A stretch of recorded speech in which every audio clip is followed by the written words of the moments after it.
Alright, hello, hello, we are here. We're here. It seems like we're here. It looks like the microphone is on and working. Thankfully, I'm seeing little bars going. Hello, everyone. We are here. Hello, hello. My name is Harrier Citadel, avian alien sentinel VTuber, perpetrator of creative chaos, general maker of things. Citrina, hello, welcome in. Great to see you here. Hope you're doing well. Bread, welcome in. Great to have you here, as always. How are you guys doing? It's been a while. It's been a while. Oof. 21 days. There's my mini feed on Streamlabs. Was my last notification. Eesh. December just disappeared out from underfoot so badly. It was such a bad month for productivity. Oh my word. It was such a bad month for productivity. Oh man. I feel so bad about that. Like, I just debuted here and then all of a sudden, whoop, gone. I'm good, just vibing. How are you? Doing good, doing good. Yeah, things got crazy quick. Yeah, holiday fever. Everyone just wants to socialize. It's just mad, it's just mad. It's like the entire year's socialization happens in 1 month. It's insane. It's really insane. Nah. But I have been good. I've been really busy, but it's been good. It's been good. Doing okay, tired from holidays, but alive-ish. That little asterisk with the ish is important. we are still respiring, but with what level of efficiency and effectiveness as sentient beings is questionable. Sam, hello, welcome in, good to see you. How are you doing?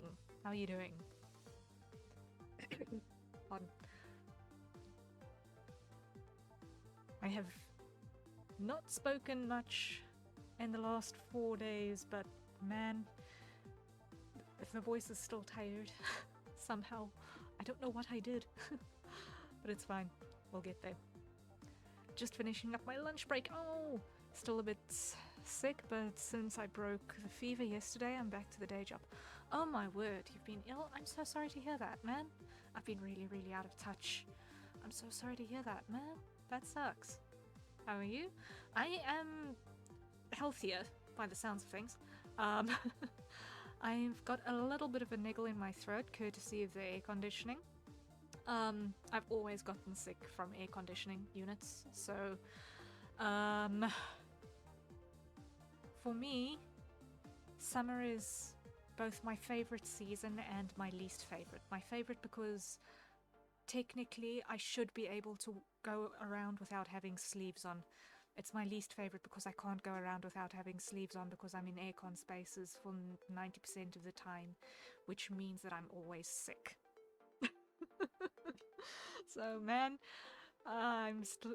one day I will build a room that will fulfill my needs for thermal regulation between me and my computer, but that day is not imminent by long ways, sadly. But we'll do what we can. We'll do what we can. But I think before we kick things off for the evening, we shall start with a hydrate. So everyone, acquire your nearest safer consumption beverage and take a sip. I have a fresh and full mug of coffee, so that is gonna go nowhere quickly. Gonna get my tea. Yes, tea is a good idea. One day you'll get your terrarium and a heat lamp? Yes. Key. I jokingly say with my parents that I'm part reptile, because man, am I cold-blooded. I get cold and I fall asleep. It's bad.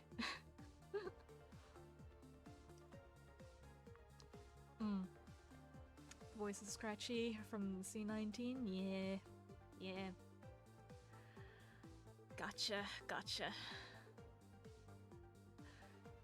We all have those moments. Yeah. For those of you who are unaware, I am in fact in the southern hemisphere, so it's supposed to be summer by me. But I am sitting here in a fluffy, warm thing, as if I were in the northern hemisphere, courtesy trying to keep my machine from overheating, because if I had to switch off of my aircon right now, within a half an hour my ambient temperature in my bedroom where I'm currently streaming from would shoot up to like 28 degrees Celsius, which is hot. And that's like within a half an hour. My aircon is set to 22. Fun times. I came down with a fever on the 21st. Oh man, what timing. Ouch, ouch, ouch. That timing sucks. Sai, hello, welcome in, welcome in. What's up? What is up is that we have got some uniform designs that I'm working on. So for those of you who saw my previous iteration ref sheet back when I still had short hair, I had a uniform. And this uniform is basically the patrol uniform. Now, I had another look at it, and I realized that what I previously had for my patrol uniform was actually more appropriate for another division of the Mist Guard, which is a military structure in which my lore takes place. Just FYI for anyone here who's new. Yes, also for new folk who are not, who missed the very, very opening seconds. My name is Harrier Citadel, Avian Alien Sentinel VTuber, perpetrator of creative chaos and general maker of things. And today I'm going to be working on, uniforms, if that was not obvious from the stream title, but let's just dive right into it. I think that's maybe a good idea. Yay! So, to start off with, you'll see new face. New face. Phoenix, I am here for cookies. I sadly don't have cookies with me. That's tragic. I used up all of the cookies earlier. I'm so sorry. There were only 2. They were tiny. But you will have digital cookies. Phoenix, welcome in. Great to have you here. Ooh, a new face. Yes, this is a new face. I will one day in the future be hosting an audition for who is going to be the gen mate for this face. Because, yes, this is intended to be a VTuber character. Hehehe. So, I would like to introduce you guys to new friend. His name is Tarn. I can't wait to actually meet the person who's actually going to play him. Tarn is a really fun character lore-wise. I can't wait for you guys to see what he's all about. He is a fire drake. I will never financially recover from this. No! No! Oh. But yes, Tarn is a fire drake. He is going to be a regular face that you're going to see around some of my art going forward as well. So, between Tarn and one other person who I'm going to be drawing today, aside from myself, who's going to be sporting the Sentinel uniform, I've also got a Paladin that we're going to work with. Tarn here is sporting what is now the Skirmisher uniform. So, we're going to be doing a couple of variations on this theme. One which is going to be lighter and one which is going to be heavier. So, to give you guys an idea of what's happening in the world that these uniforms take place or belong to, these are basically 3 different types of infantry. The Sentinels are basically your scouts. Your skirmishers, which Tarn is wearing, is basically your light infantry, your speedy melee characters, and the paladins are our tanks. So I'm going to be doing a variation on these uniforms appropriate to each of those brigades, and that is what we're going to be working on today.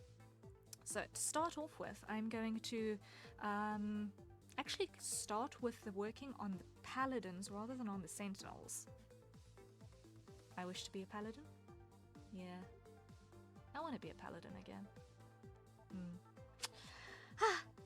Badge. Anyway, so we're going to start by looking at our paladin character.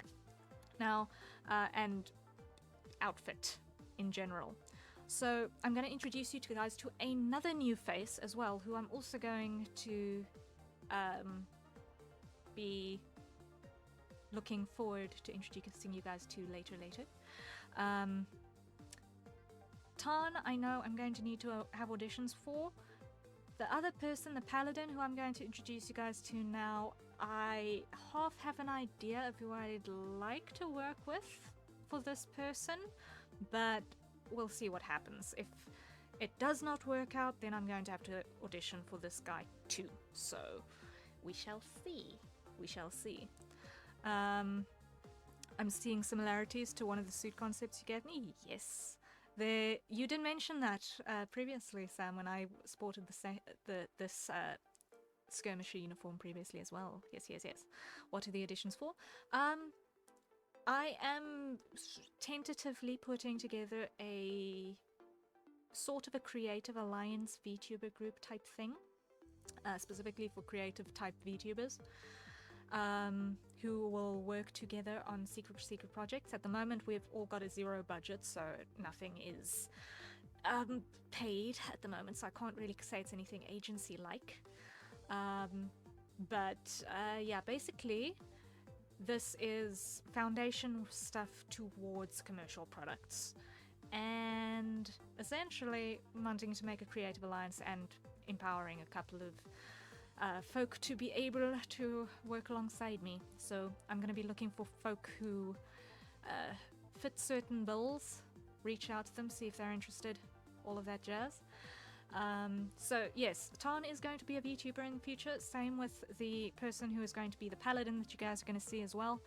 I can't give you timelines on that, but hopefully one day in the next 18 months I will have a Generation Zero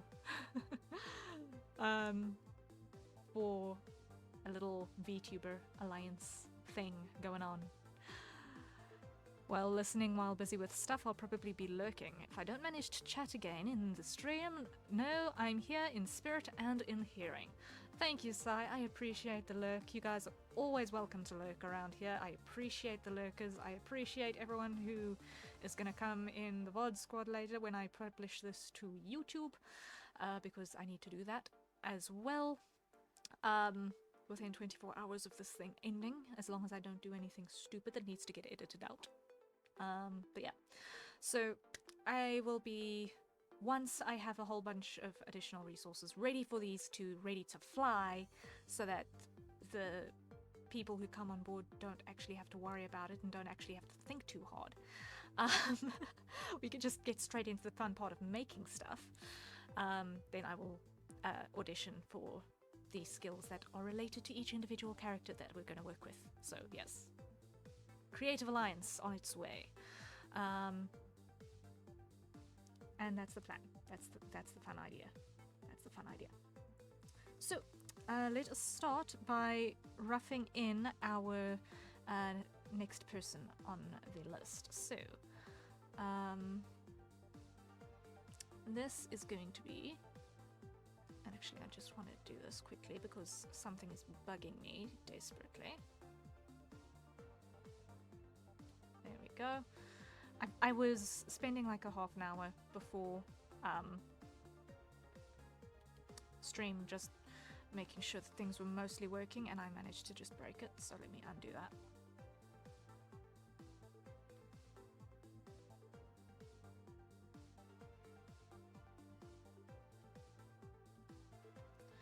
That's good enough, okay. Right, so we're going to start by just putting in the rough guideline for the physique that we're going to be working with for this person. This one is a little bit bulkier than Tarn, because he's a paladin, naturally. He's going to have a bit more of a muscular build. Gonna start by just getting all of our landmarks in the right place. Hip bone up there.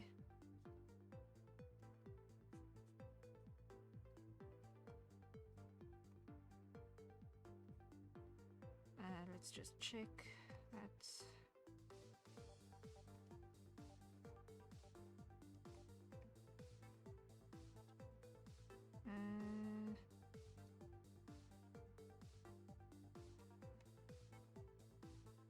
is actually right.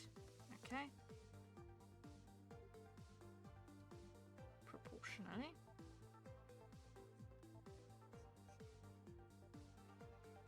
We'll find the ground a little bit more appropriately afterwards. Although I am going to actually extend the legs because it does look a little bit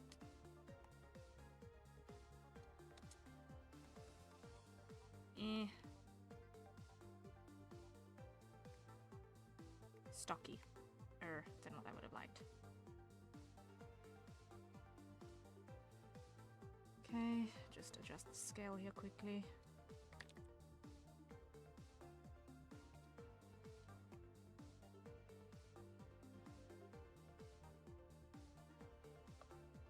Now, unlike Tarn, this person does not have digitigrade feet, so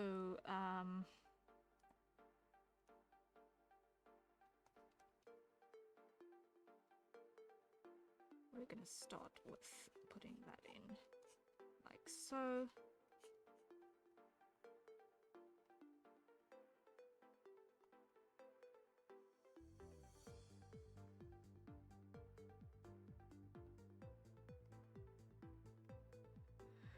Okay, and another reason why I figured I should probably introduce you guys to these two now is because I'm also going to want to do some illustrations and additional work that is going to actually feature these people. So I want you guys to at least know who they are before you start seeing them pop up on places and then you have no idea who it is we're actually dealing with.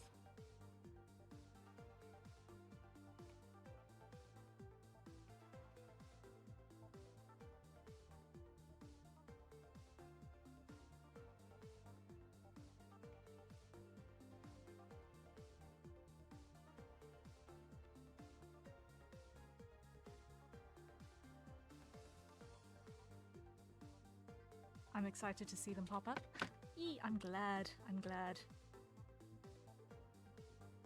I think there's, at least between Tarn and this person, there is going to be a significant amount of contrast in terms of personality. So we'll see how things pan out with that. Got to get back to work. All right, Sam, thank you so much for dropping by. I really appreciate it. Have fun. Good luck.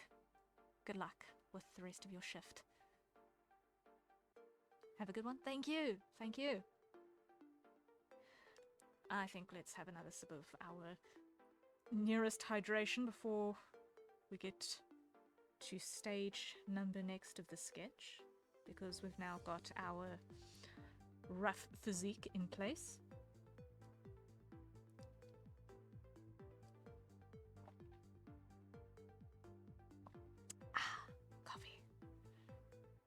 Courtesy the aircon, it's already room temperature, which means in 5 minutes it's gonna be cold. Now let me just get rid of this real quick.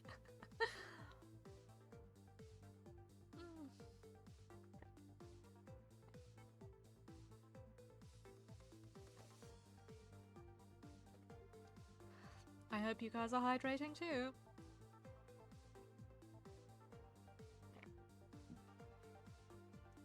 Because now, sadly, the coffee is gone.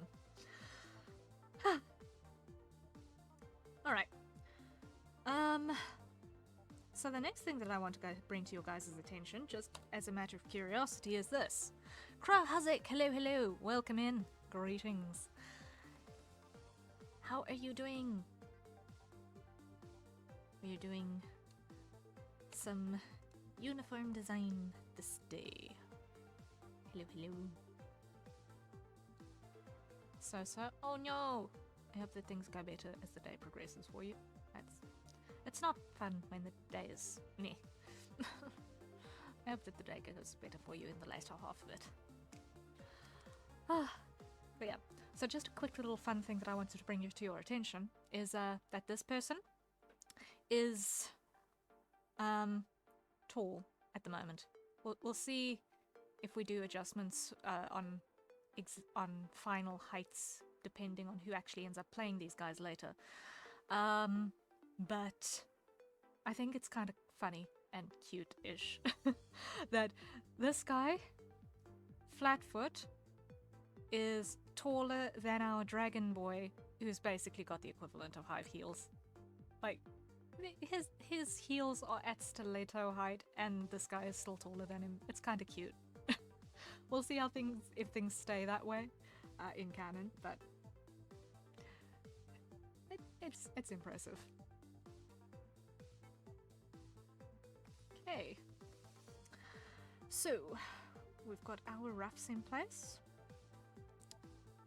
So the next thing that we're going to fill in is information about the dragon's deceptively small, and I agree, cute. Yeah. I actually want to show you guys a little bit of detail on our dragon boy because I'm kind of really proud with how he came out. So I wanted to give a little bit of that gradient detail on his appearance. Give him those bright green eyes to counter the very, very red hair. He's supposed to be a fire drake, so I included a little bit of that underlighting. This is going to be a lot of fun to work with, modeling it. It's going to be a little bit of a headache, but it's going to be really good looking in the end. So hopefully it'll be fun to work with him. Also, I'm kind of a big fan of the freckles. Like, he wasn't looking finished, and then I thought, hold up. This guy, his design inspirations are a crocodile and the Welsh red dragon. Folk from the UK are generally not darker skin types, which means they generally, well, if we're talking genetic origin points here, the Celts are generally not dark-skinned people. Therefore, it would make sense if he has freckles, especially considering that where this entire setting takes place is in a place a little bit closer to the equator of this planet than where he comes from. Yeah, he does look Welsh. Then check success. Yeah. A dubious little creature, ferocious. Don't fall for his deception. Yeah. I'm looking forward to seeing exactly what sort of personalities he's going to end up developing when he has an actor behind him. I've actually got him higher up, emphasis on little creature. Yes, he is actually quite small. Like, I think his dragon form, his full dragon form, is about the size of, if we're talking shoulder height, we're talking approximating the size of a horse, not including the tail length, obviously, which is basically a whole body length. So yeah, he's a horse-sized, like, not quite draft horse, like somewhere between thoroughbred and draft horse. Not a Frisian size. He as far as dragons go, he is small. Yes. Not fairy dragon size, but small. He's cute.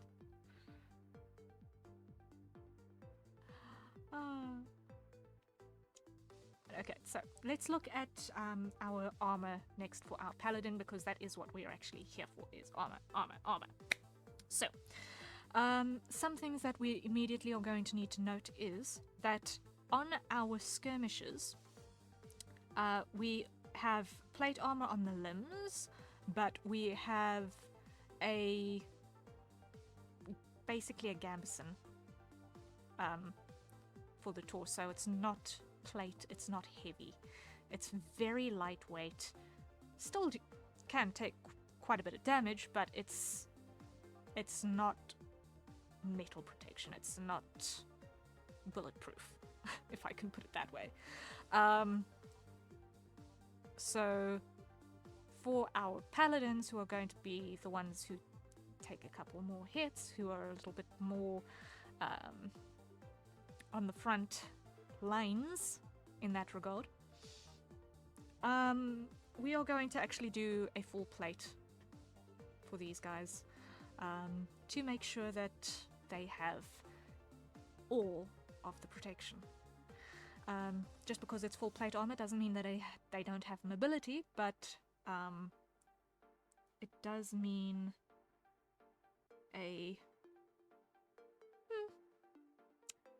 it does mean a very different visual sense as well. So, as soon as we are dealing with full plate armor, we're talking an enclosed breastplate. Straight off the bat, we're talking an enclosed breastplate. We're talking a placard.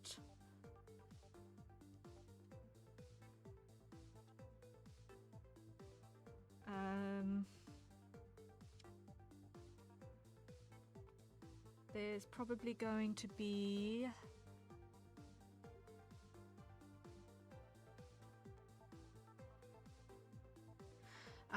the cuisses pretty much have the thighs covered. If we duplicate the design off of the arms, which is completely reasonable considering this is supposed to be a uniform, if we copy the limb armament, it should be fine for the heavier troops. But we're going to actually add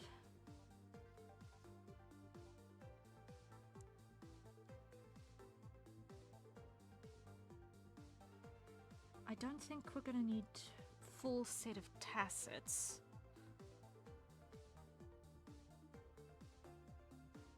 Will we? Okay, we can have short tassets, I think. Or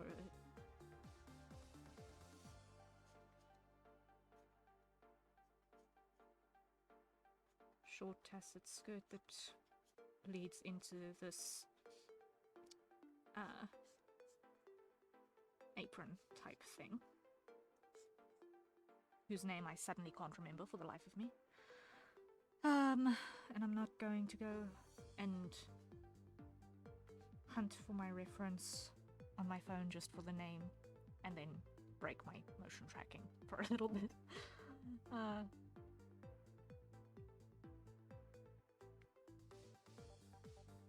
Okay, so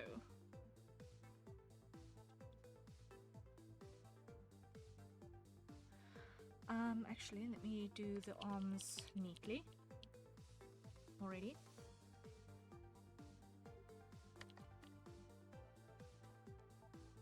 Because I know what they are going to look and build like.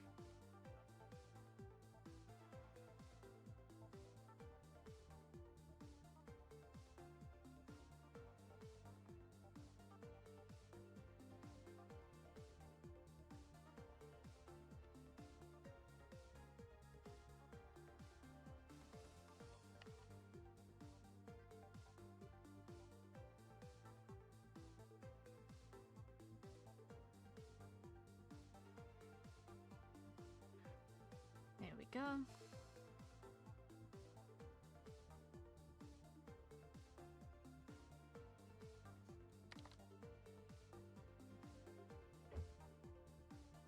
I might have slightly different pauldrons between the paladins and the skirmishers as well.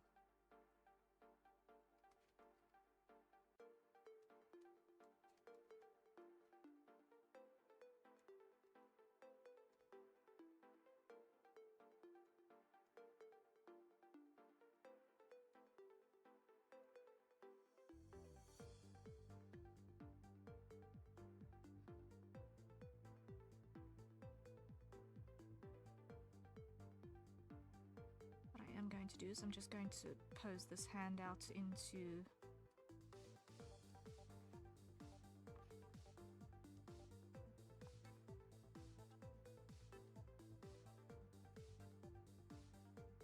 the common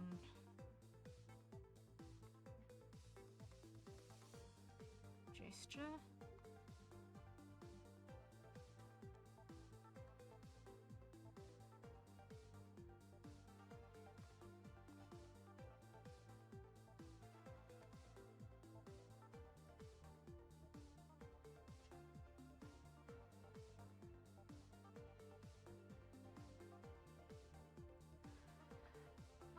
I'm actually just going to need to check if this character has claws or not, because I can't remember suddenly whether species description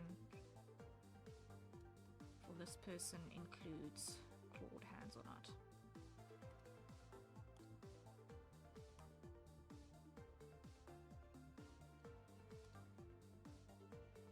I get a feeling that it might be a claw on command type thing, like a semi-shapeshift. I sort of half get that feeling, but I'm not 100% sure.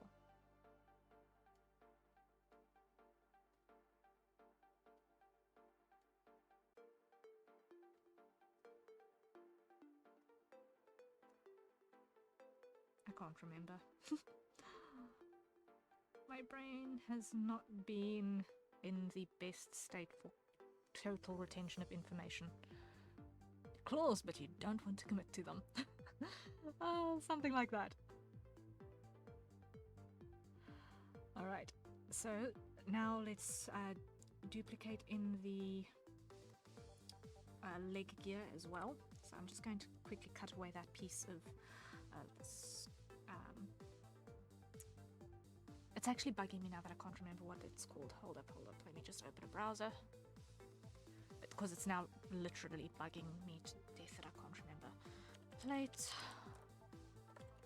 armor anatomy.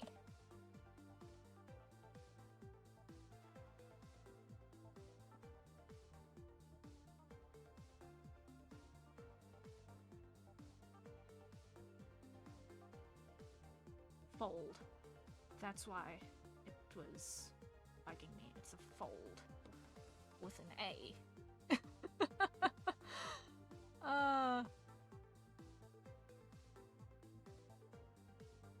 If they're long and dangly, they're tassets. If it's like a skirt type thing underneath the placard, then it's a fold.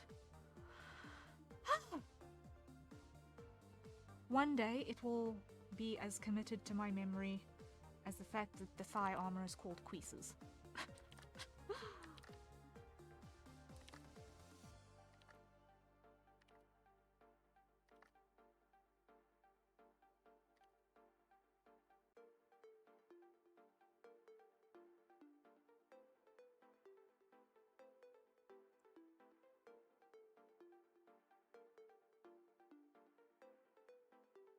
I intend to work with armor a lot, so I'd like to at least have that jargon in my brain. Because it's also helpful if you're using plate armor as a design base for things like mecha as well, to be able to use the same terminology to get a certain look or feel across.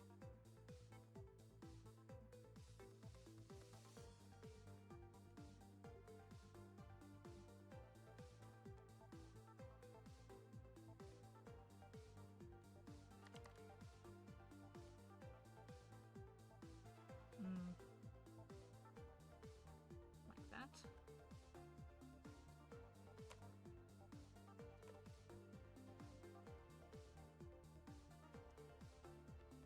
There we go.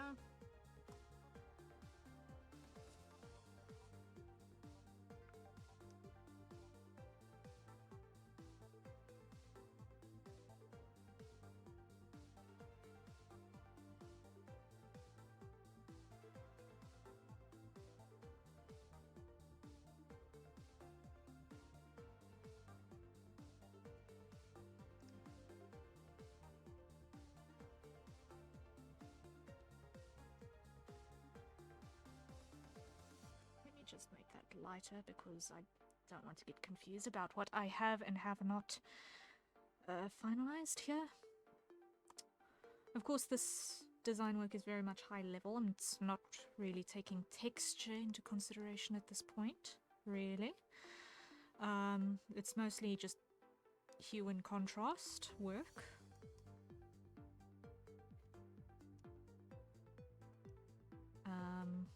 Texture comes later. Not in this high level concept.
Actually, what I want to do is not have this start low, but I'd actually like it to come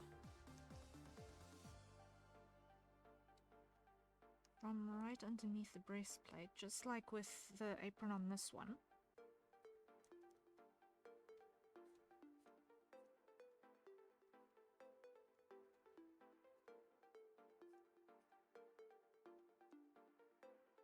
And I'm gonna duplicate our mist pattern because that's then going to be a single uniform piece.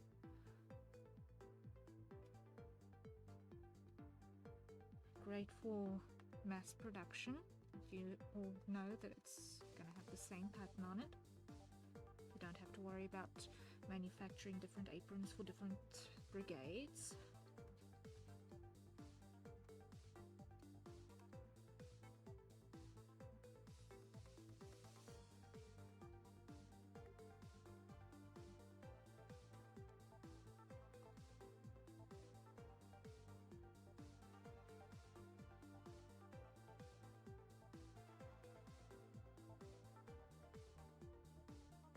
So this is going to be like that, roughly, no.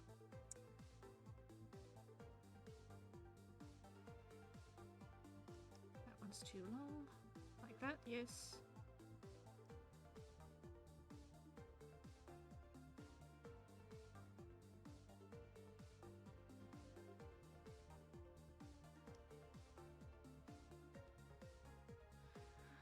Alright, and then on this side we're gonna have like that.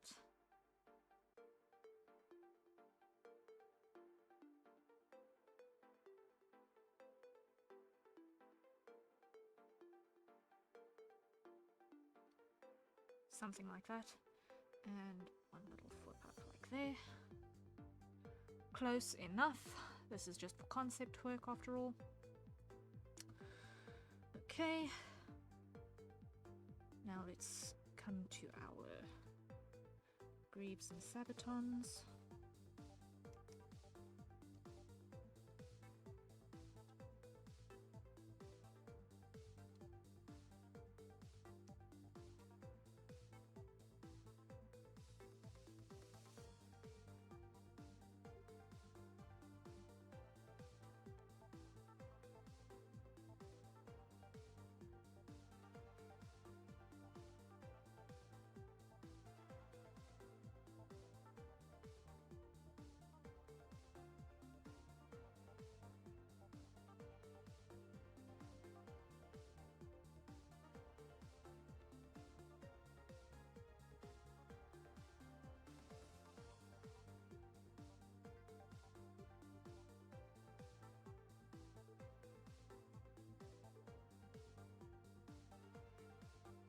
go. Getting there.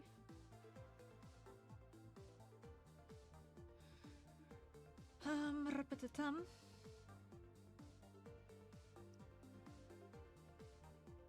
I'm actually going to make this a little bit longer. I'm not happy with that.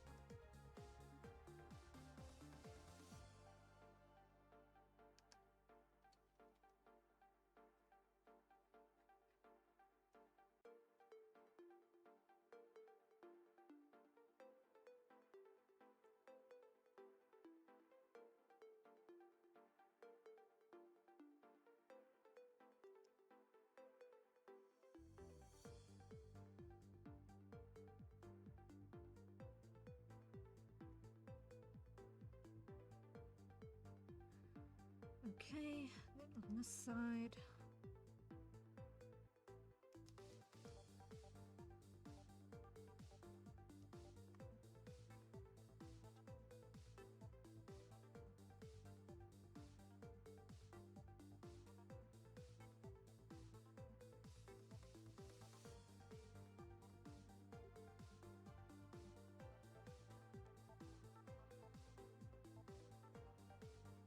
A little bit of a flare at the ankle so that the foot can actually rotate forwards and backwards along its axis as intended without interruption.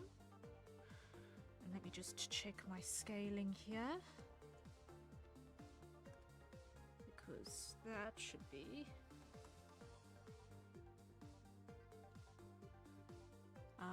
the same as that, as I thought. It's a little bit long, so that comes in just a smidge. There we go. That can go away,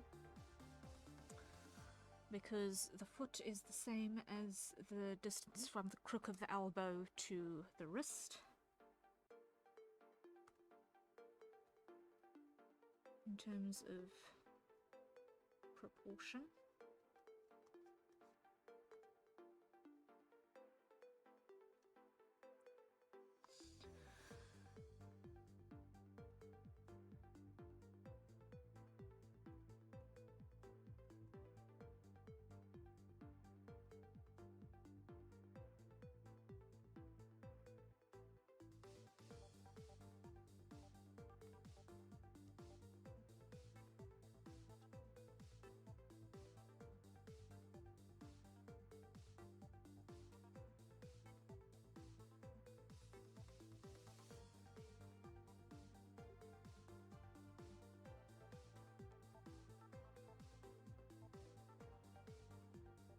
Right, and then here.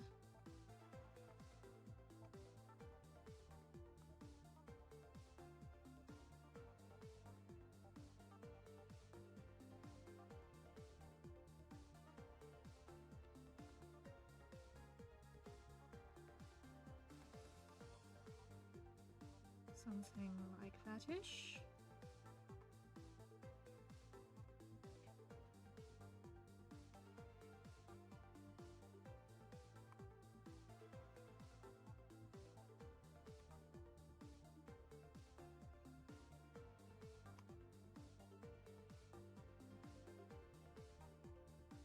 That'll do. It's just to give us an idea after all. Okay, so we are starting to get the foundation in place. We're starting to get a foundation in place.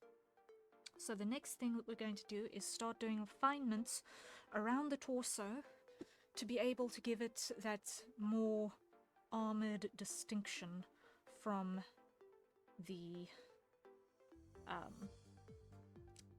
skirmishes. So first thing we're going to do is we're going to move that to the center, and what we're going to do is we are going to start by implementing a row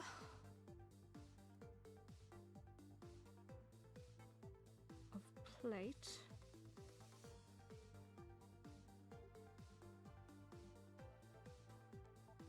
here by the belly. So that actually sits, undo, underneath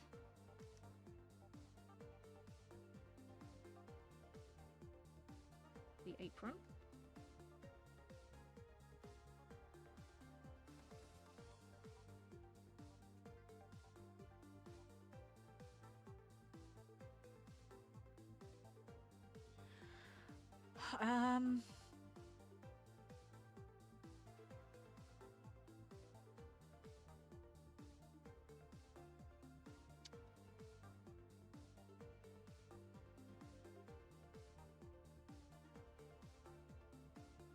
What I think we should do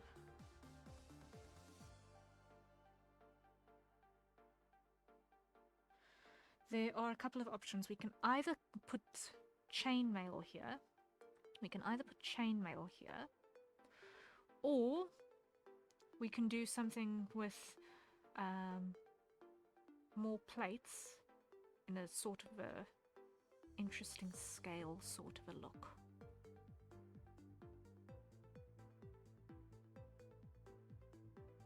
Now let me think very carefully, because I'm going to have to build this later.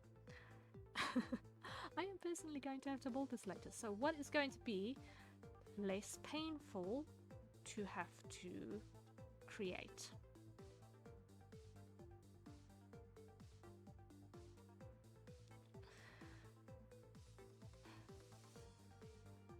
And also, what is going to be less painful to have utilized in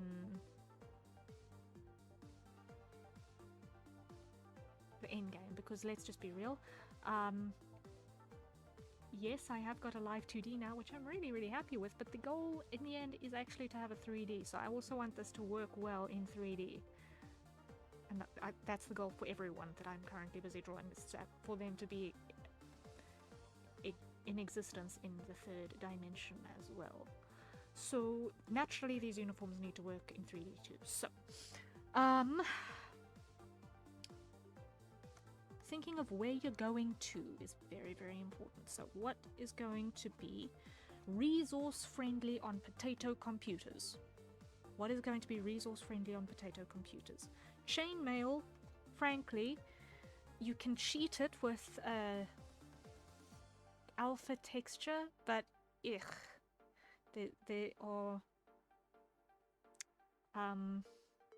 ways to do things. What I think I'm going to do is I'm going to, instead of having this straight edge on our fold, what I'm going to do is I'm going to implement a couple of scale plates.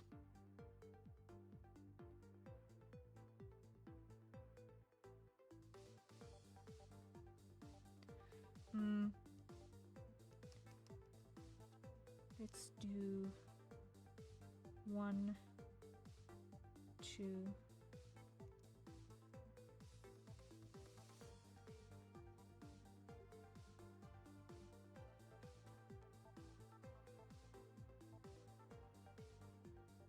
3, like that, and then implement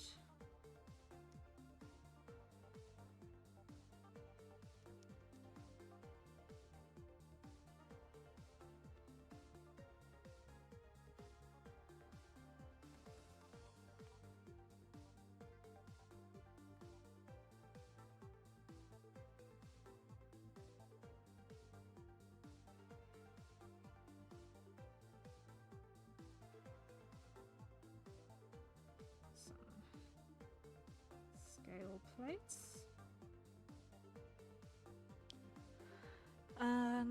Let's see.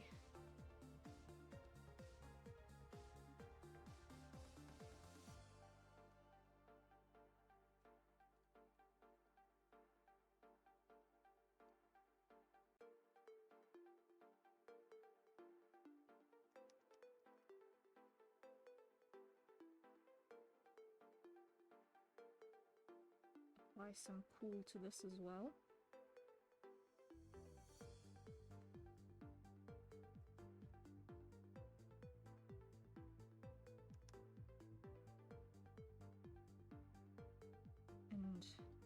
apply male between those two so that there's additional maneuverability. That makes sense, yes. And then the tops of these scales actually are attached to chainmail underneath here. And underneath the previous layer, you just can't see it. I like that. That gives us an extra layer of protection as well. I'm happy with that.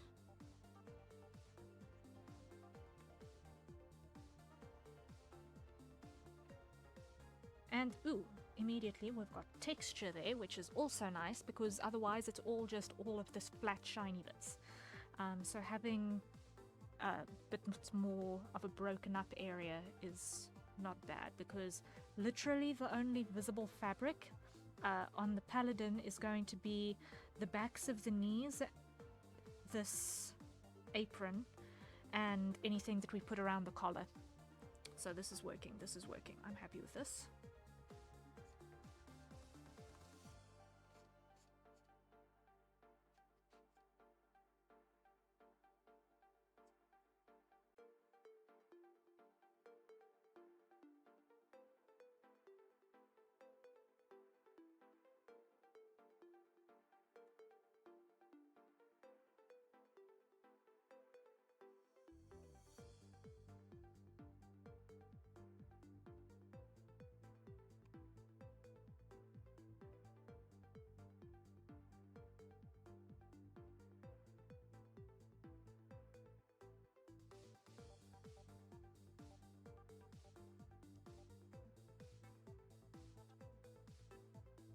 Let me just get this angle better.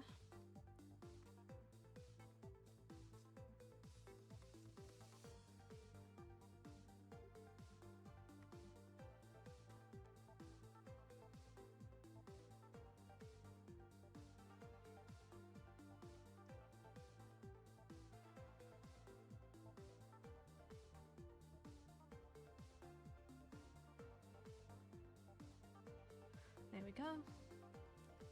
And apply the second scale here.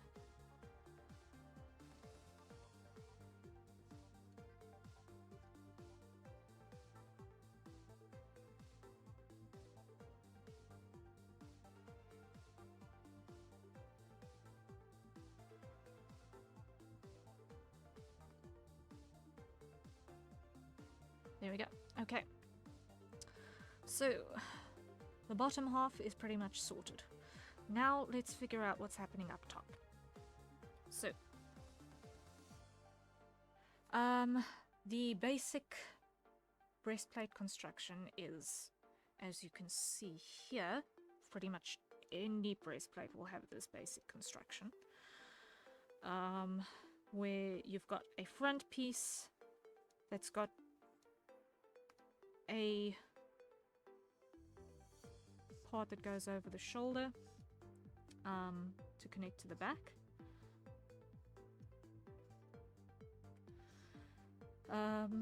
Sort of like a vest.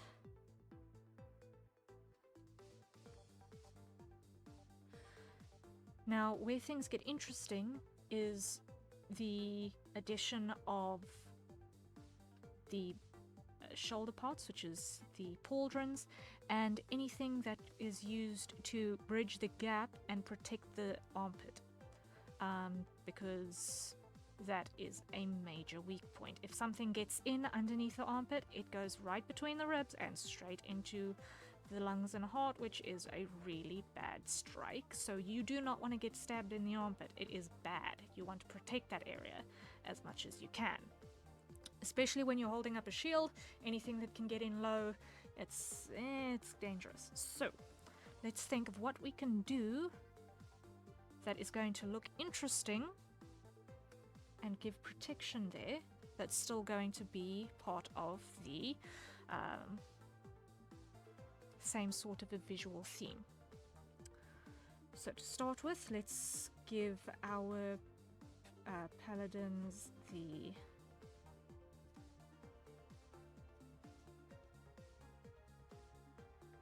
Mist-March crest, which I will add that later. I will add that to the list of terrible things that can happen to armpits. Yes, yes. As long as you're not writing poetry about it, it's alright. Because I think there's only enough space in the universe, or the multiverse, for one lump of green putty I found in my armpit one midsummer morning. Don't ask. You don't want to hear that poem. I don't either. The Ode to a Lump of Green Putty I Found in My Armpit One Midsummer Morning. I don't know why that title is in my head, but it exists.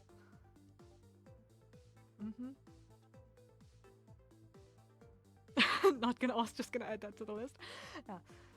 If you guys have not yet realized, I am a middlingly fond fan of The Hitchhiker's Guide to the Galaxy by Douglas Adams. So I will throw a couple of references in there every now and again. That armpit poetry was one of those Hitchhiker's references. If you like a little of science fiction absurdity, it is totally worth the read.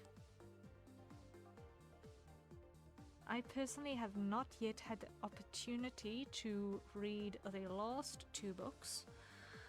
And it's been several years since I last actually read the ones that I do have in my possession. I don't have number 1. I've only got numbers 2, 3, and 4 on my shelf, which is sad. But Hitchhikers was a fun series.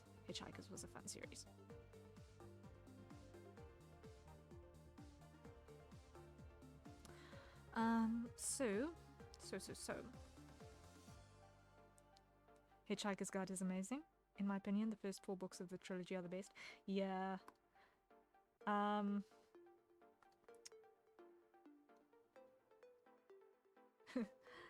Knowing what was going on in the world, well, having a vague idea of what was going on in the world around about the time that book number 5 and the first half of book number 6 were written,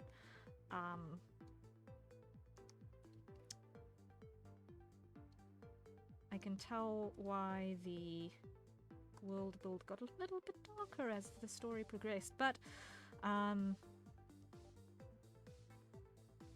yeah.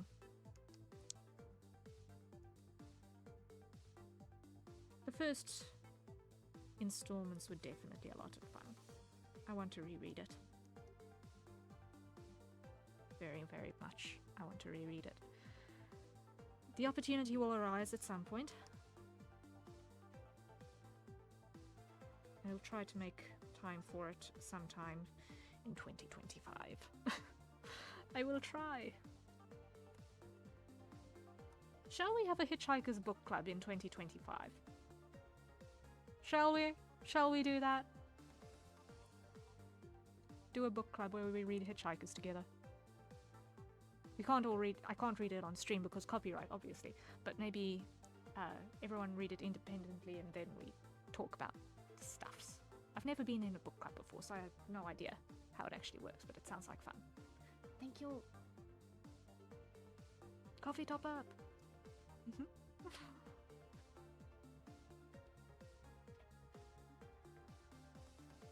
I don't like that. I do not like that.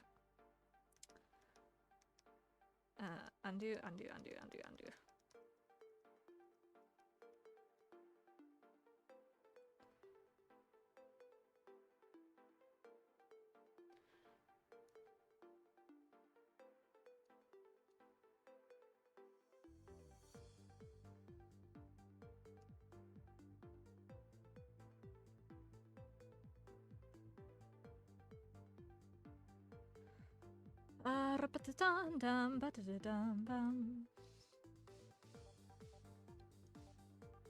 Let's add in our emblem.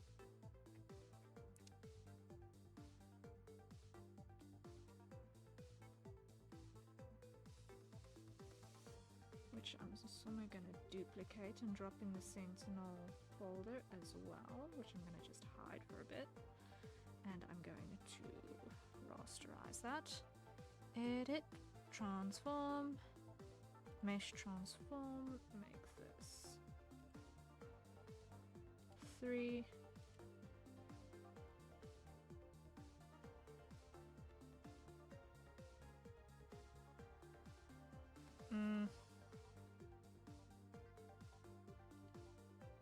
go. There we go. There we go. Okay.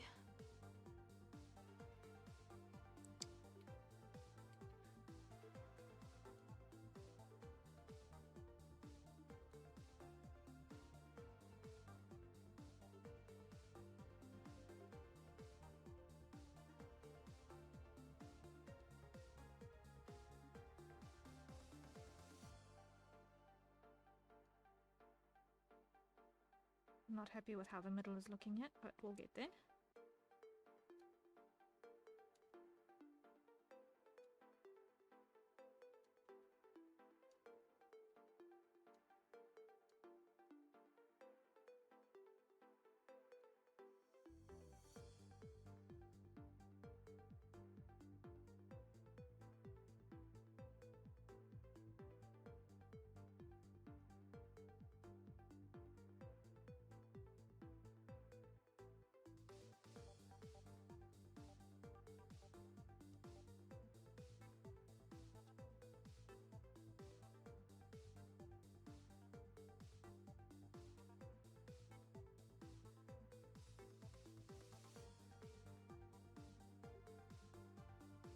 Get a little bit smaller still.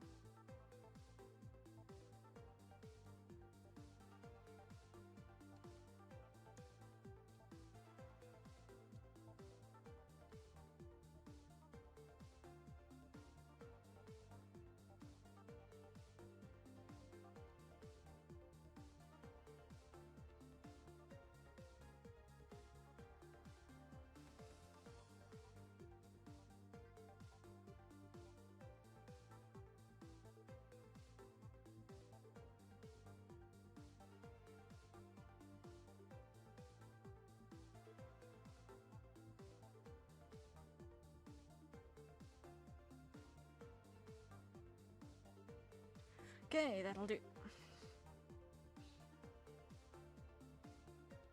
Drop that in there. Okay, now, everyone, acquire your nearest safe for consumption beverage and take a sip. I think that is in order at this juncture.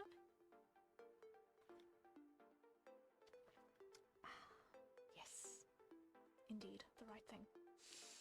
Indeed, the right thing. Lovely. Okay. So, I'm going to just add a new layer just in case I do something stupid and accidentally break a thing while I work on the pauldrons. So,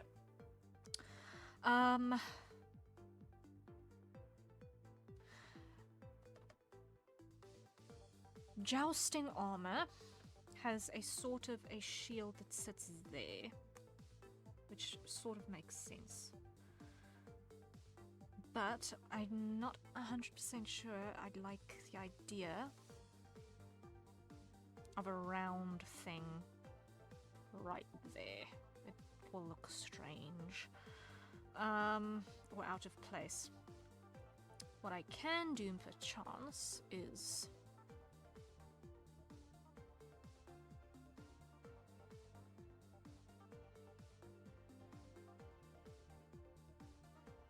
sort of a wing shape.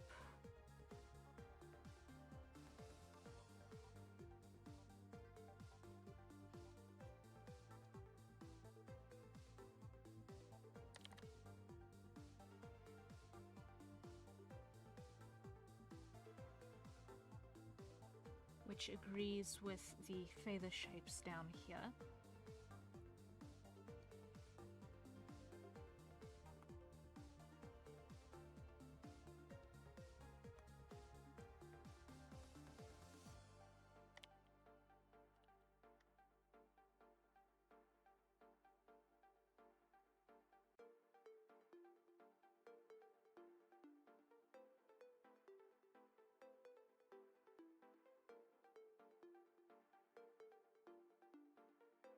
So how is this going to behave on this side? That's going to be that.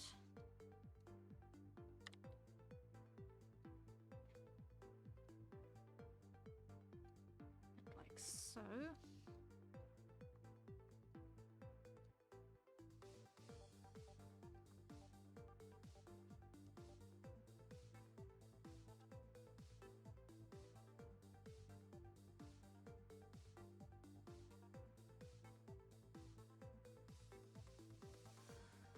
Right, and then we're going to connect this up again.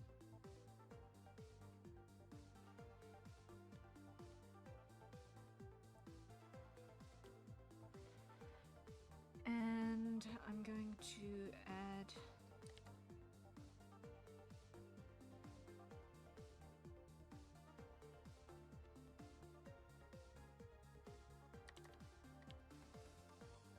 another layer to the pauldron over here for a little bit of the cool factor.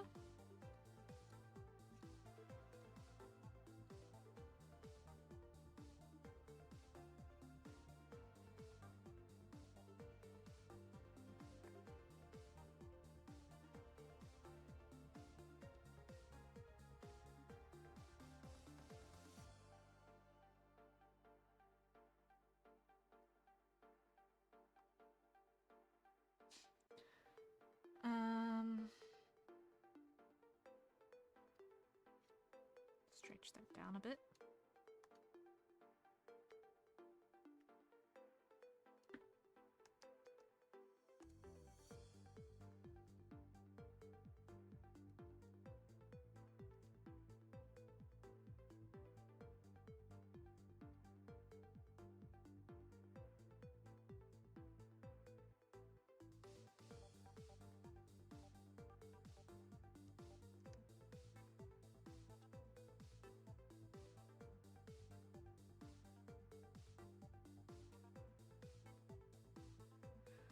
Right, and let's see.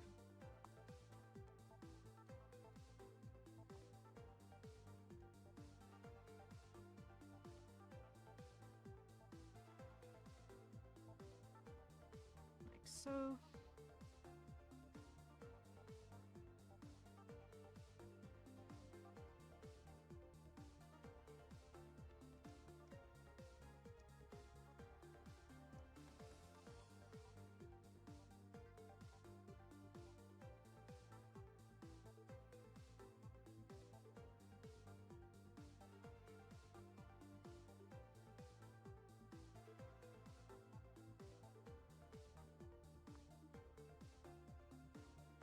Add a bit of extra height here so that the arm can actually get raised.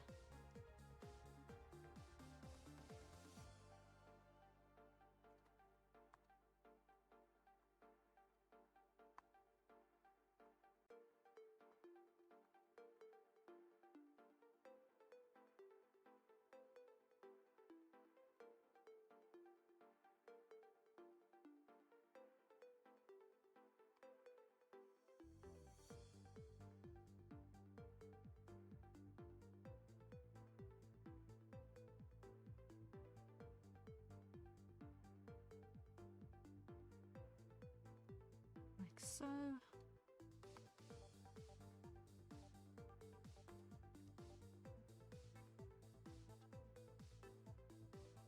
There we go. Happy with that. So now we duplicate that to the opposite side. So we've got near vertical.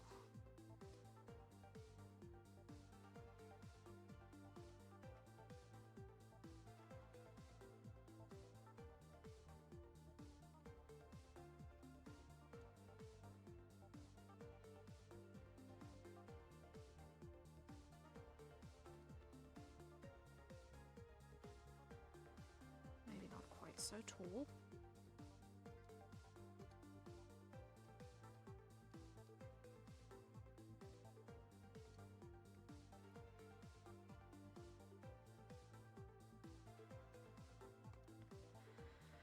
And then we've got from here, it goes up to the corner.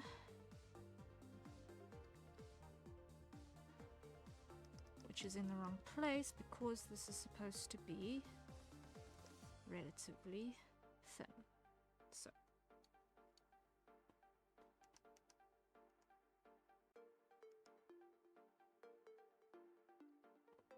that means that that is supposed to be at that angle. because otherwise it makes no sense.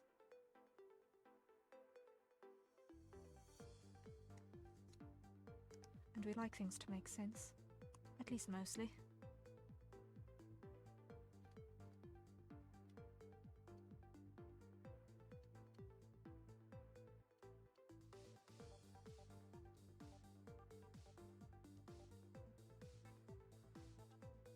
Especially when I'm going to have to model this in 3D later.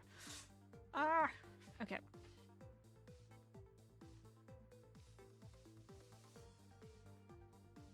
That is looking distinctly heavier than the skirmisher, so I'm happy. Okay, so now let's just hide that and hide that and hide that for a second and grab everything on the outside of that. And let's go expand by 1 and invert selection and go to our inks. Now everything on the inside of that we should be able to cut. Nice. The hand and pen following your cursor is a nice touch. I'm so glad. I'm so glad. A little bit of sense as a treat. Yes. I'm glad you like the hand and pen thing. I've been wanting to do something like this for a while, so I'm glad that I found a tool that lets me do so. Very, very happy with that. Okay, so we now have a problem. Why? Because I did stupid. Because why? I had the ground visible when I selected outside of our pauldrons, which means when I cut out our inks, I cut off the sabatons on the toe as well. So invert selection, there we go. Now on our ink slab, we cut there. We are preserved, great. And now we can show our base sketch again, fantastic. I should probably hit the save button on this, hold up, save as. Let me just put this as Mist God Uniforms. Save. Because I almost did the stupid and didn't have it saved. That would have been bad. That would have been bad, that would have been bad, that would have been bad. Saving is our friend. Saving is our friend. Okay. So we are mostly looking paladinish now. We're mostly there. We still need to sort out a gorget because the throat is a little bit overexposed for the skirmisher to duplicate that onto our paladins. I would like our paladin to have a little bit more of a solid gorget. Once again, the paladin is in the most vulnerable position on the team because they are literally, in every combat scenario, they are right up against the enemies at all times. Weak spots need to be well protected. So, what are we going to do for our gorget?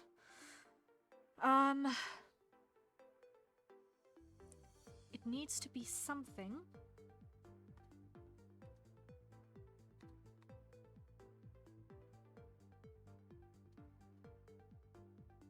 that gets put on after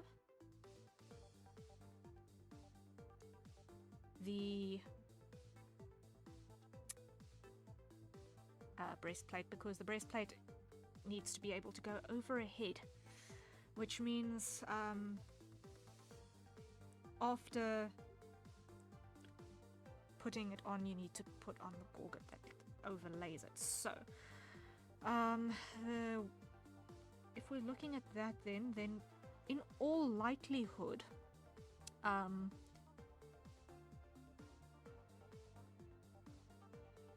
we're going to be dealing with something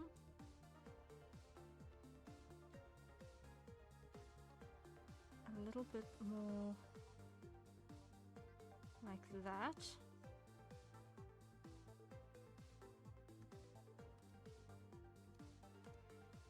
me just reduce that a bit. Take away some of that mass.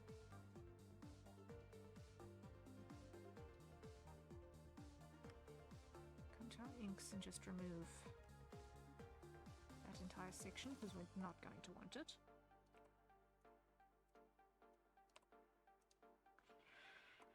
Okay, and this is going to be basically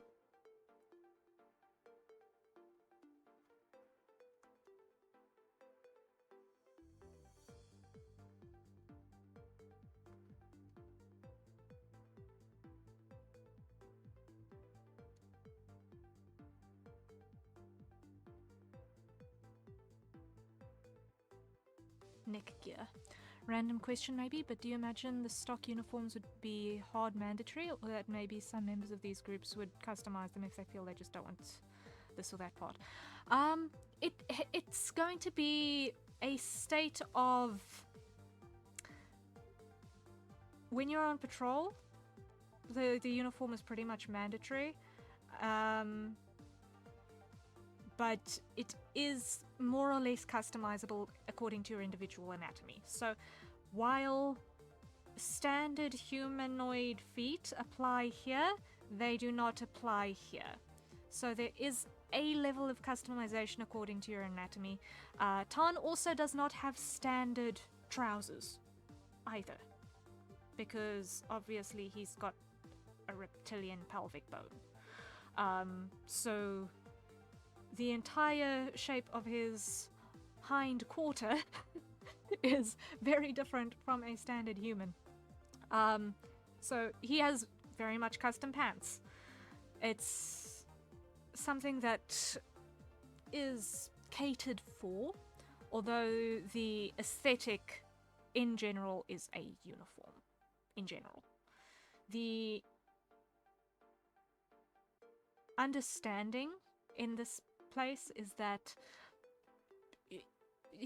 we have all sorts and shapes and sizes, but in terms of the individuals who are a fit for the Mist Guard, because not everyone who appears around here is fit for the Mist Guard, but the ones who are, more or less, they're going to fit into one of the distinct brigade categories who have their distinct brigade armaments and protections that are necessary. I personally have my own additions in terms of the my surface maneuverability gear, which is my wings and the associated bright yellow boots. Those are, if I just open my old reference sheet, open. One moment, please. If I open my old reference sheet here quickly. Technically, this does count sort of as a customization, because this is now the skirmisher uniform, which I had not at the time realized was too heavy for me. So part of my reason why I was even allowed into the Mist Guard was because of my surface mobility gear, of which the boots and the wings form part. So technically they are additions to the uniform. If it is something that is absolutely critical to your ability to do the job, then provisions can be made. But, like, general dollying up is generally discouraged. A uniform is for a reason. Like, unless it serves a functional purpose, uniform is not going to get aesthetic additions. That's why people have full reign over their civilian wear, though. Like, when you're not on patrol duty, you can wear whatever you want, no one cares. Not even your superior officers.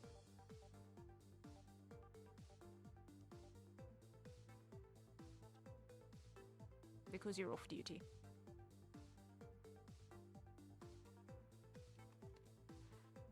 Like, if, for example, you were a paladin, because we're working on a paladin, and you have a anatomical abnormality or idiosyncrasy, which means that for whatever reason you cannot wear the standard breastplate. Say for example you've got I don't know, 3 heads or whatever. You could be a hydra. If you're a hydra and you're a paladin, you're not going to be able to wear the standard breastplate, so you'd have a custom breastplate made for you. But it will still fit the general uniform aesthetic.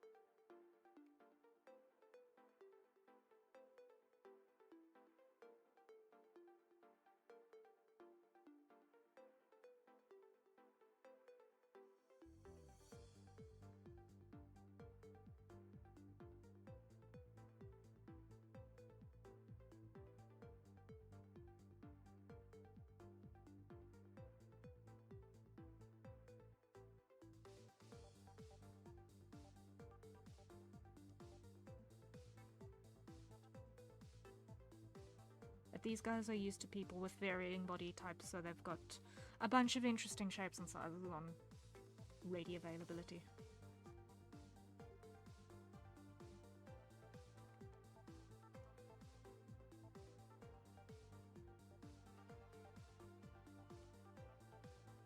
And anything new that gets developed for one specific person gets put in a reference library for anyone similar who might appear later. So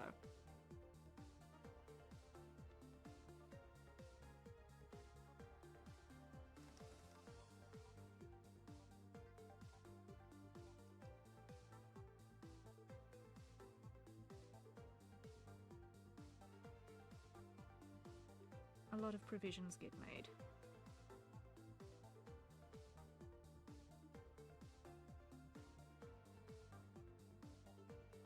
Makes sense, was just a trope that popped into my mind, where when a character modifies their school uniform or wears it differently, jacket on the shoulders, etc. But that's more in case of uniforms that aren't physically functional for the purpose of combat. Yeah. Like, as a trope for, like, academy settings, I can totally understand having that sort of uniform customization, because otherwise, if I'm taking the example of, for example, a monthly serialization manga,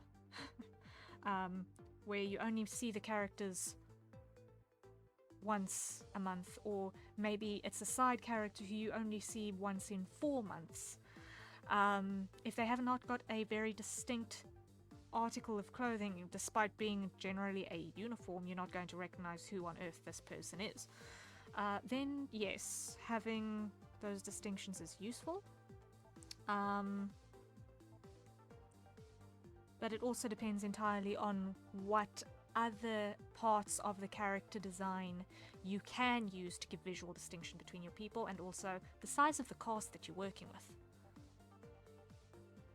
Tio, hello, welcome in, welcome in. How are you doing, Tio? Thank you for the head pats. Heyo, heyo.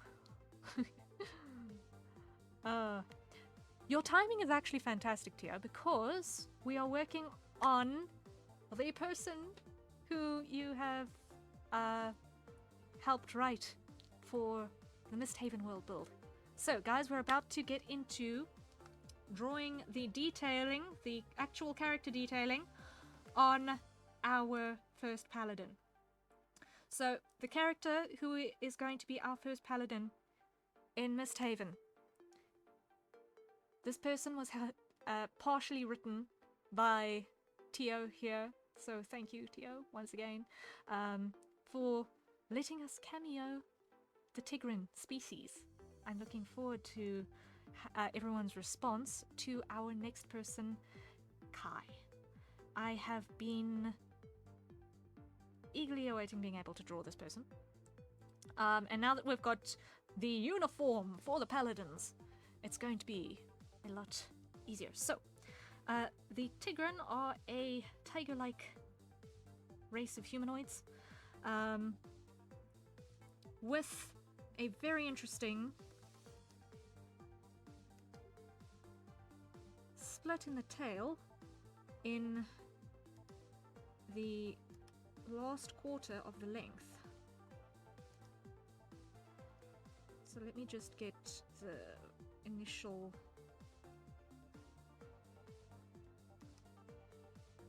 bend here.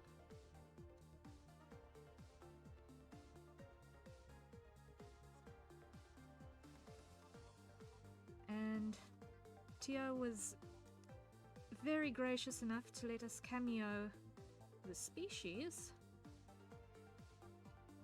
in the world build. So it is going to be fun to see how everyone responds to this person.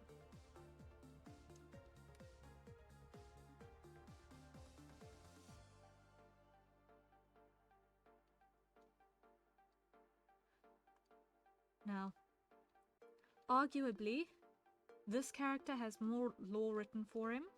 Kai has more lore for him written down than our dear Tarn over here. Because Tarn has a very simple backstory, Kai has not. Or his backstory is good and easy to follow, but definitely a lot more involved than Tarn's. Tarn is chilled by comparison. Shame. I feel actually sorry a little bit for Kai in comparison, because shame. He had it tough, man. Kai had it tough.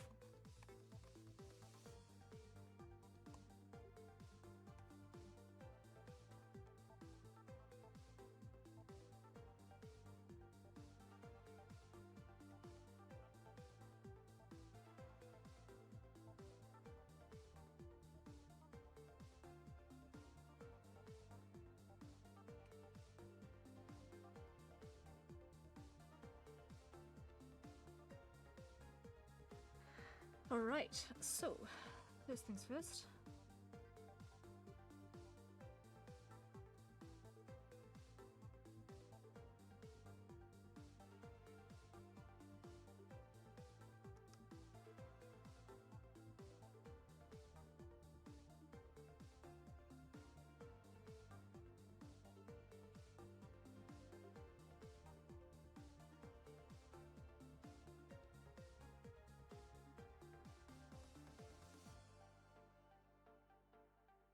Let us do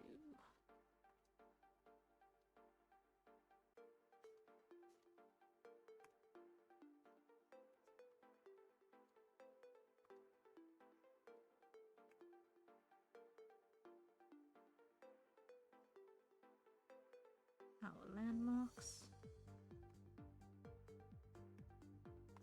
There we go.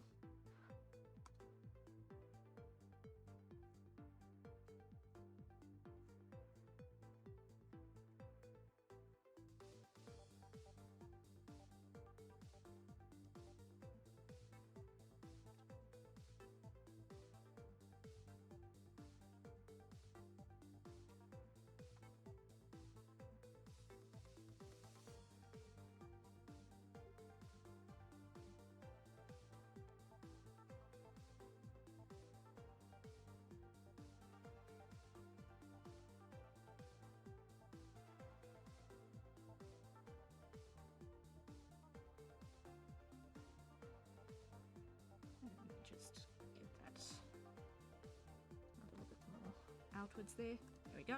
Good, good, good. I want to just make the nose a little bit more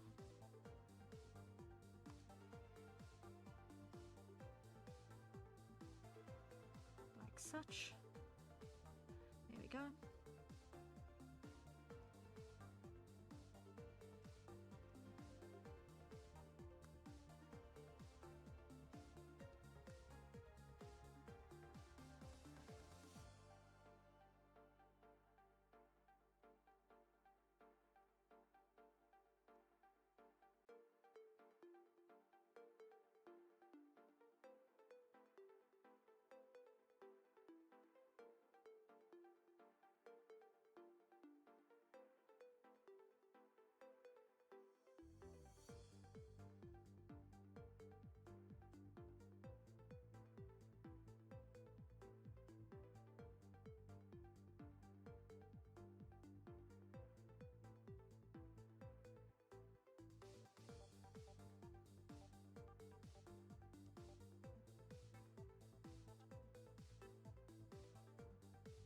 They always look more finished when the eyes are in place.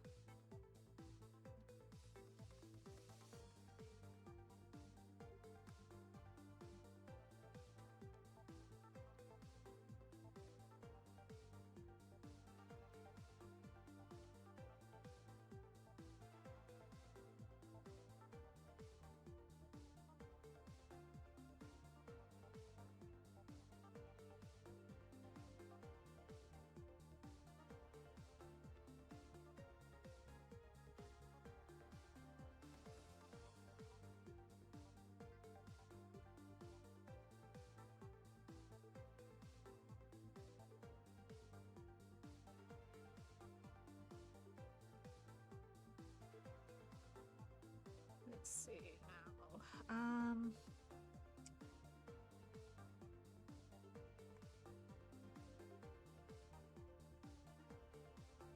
I want to drop this eyebrow a little bit more on this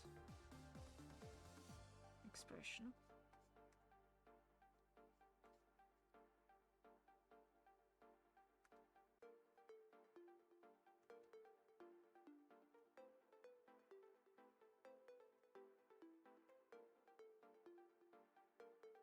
There we go.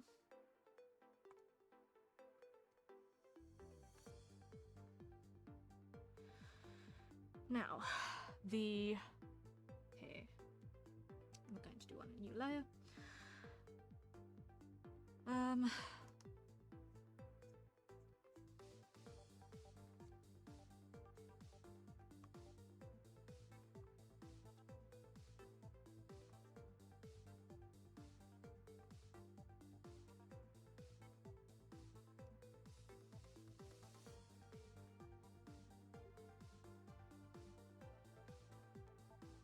Right, something sort of like that.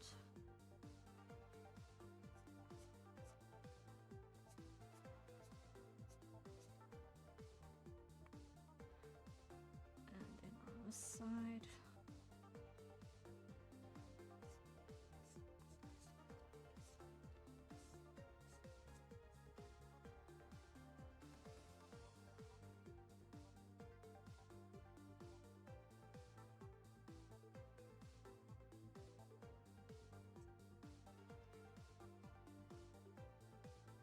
That. Let's just add mask here quickly and just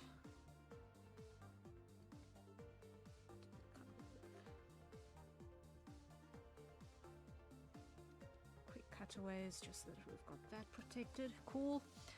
And now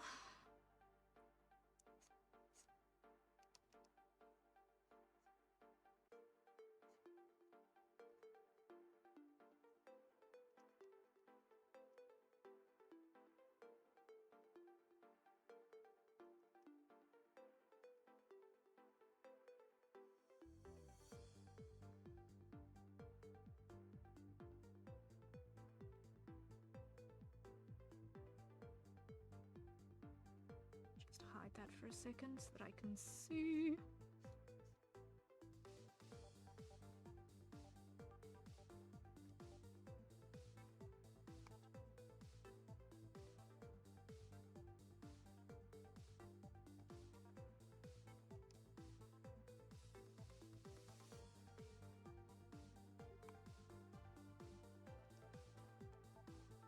There we go. There we go, there we go, there we go.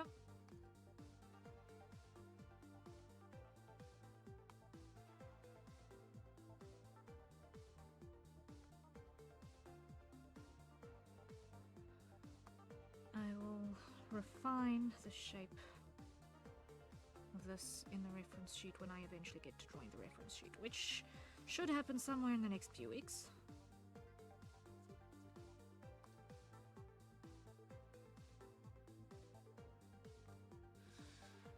Okay, then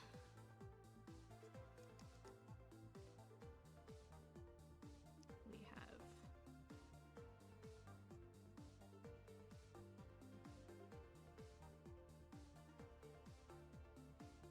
our tiger ears.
And the hair is a little bit fluffy.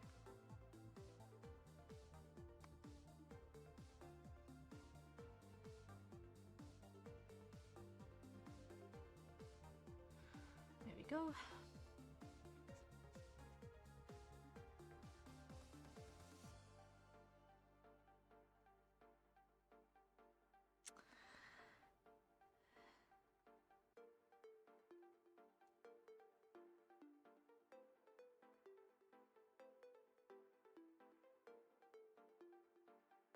So far, so good. But I'm missing something. I'm missing something.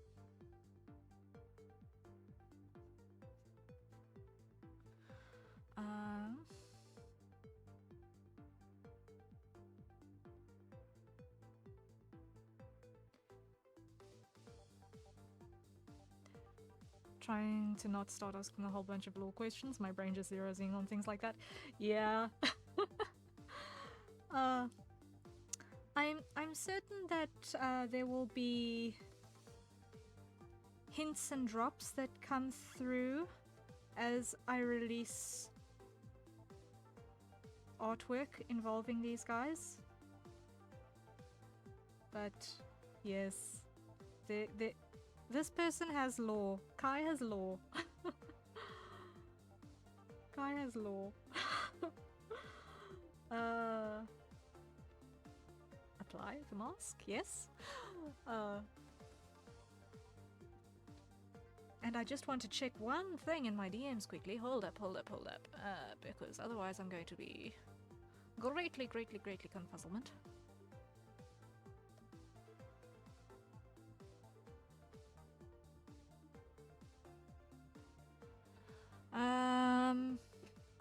One second.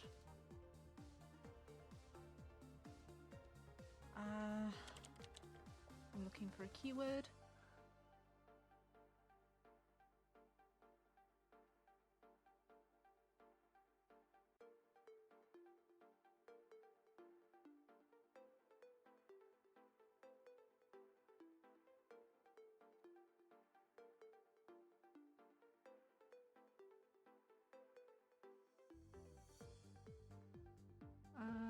Ba-da-dum.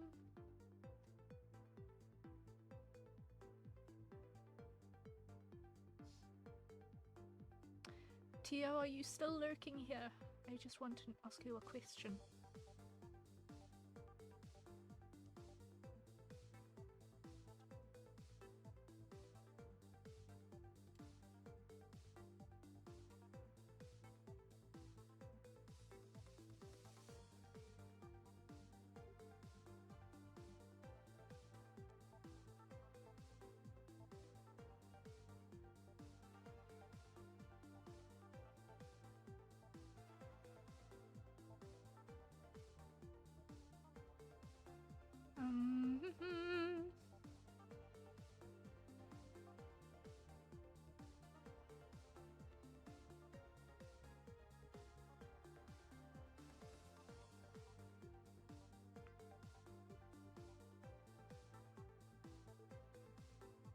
Okay. Yeah, okay. Law and trauma, yes. I don't know if you'll were this way, but ever since I was a kid, whenever I watched a show I played a game that hit my brain a certain way, I couldn't help but start thinking of what a character I'd make in the setting, trying to make one that fits with the style. Yeah, the fan character phase. Oh yeah, that fan characters are fun to make. Like, I've dabbled with a couple of them in the past. I've never actually used them, but I have dabbled with making fan characters in the past. It's fun. It's fun. It's the same sort of brain tickling that fan fiction writing does for you.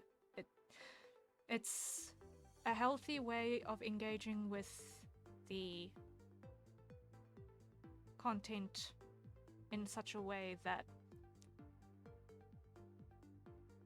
it shows that you have actually absorbed stuff and it gets the creative juices flowing.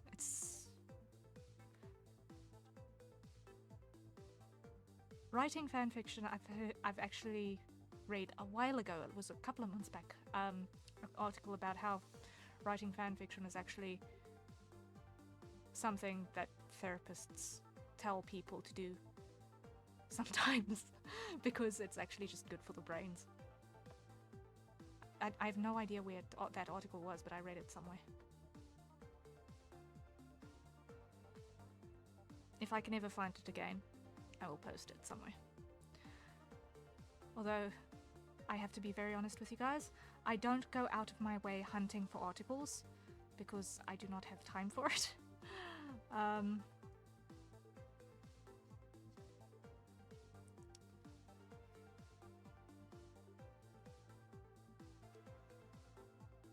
But if I find one, it's usually pushed to me some way or another. And sometimes they're interesting. But yeah. Okay, so until such time,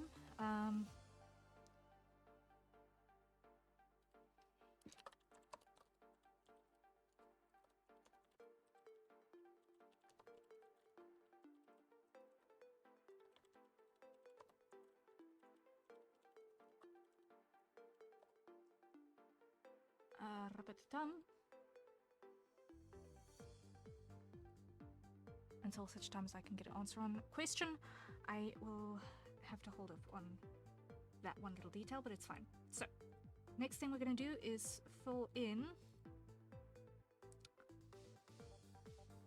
our colors.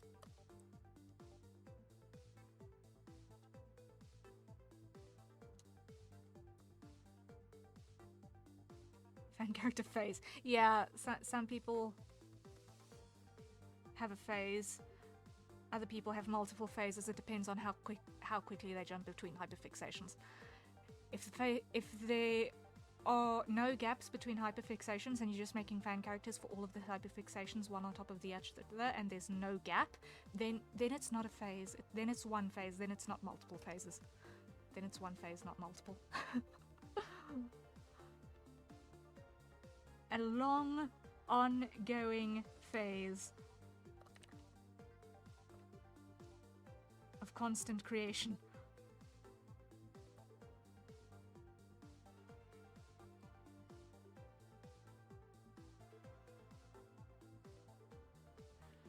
Alrighty. Alrighty, so first things first, we are going to fill in our basic color.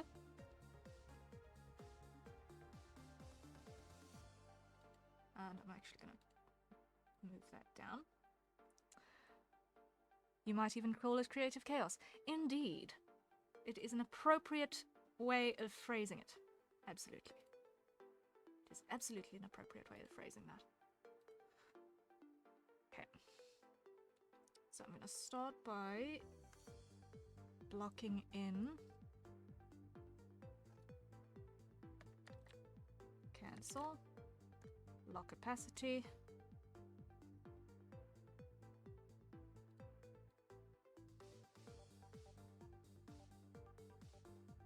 Get rid of errors. There we go.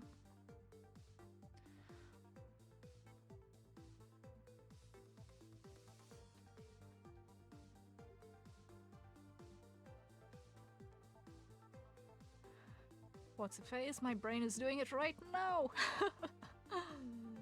Yes. It is an ongoing state of existence in that case.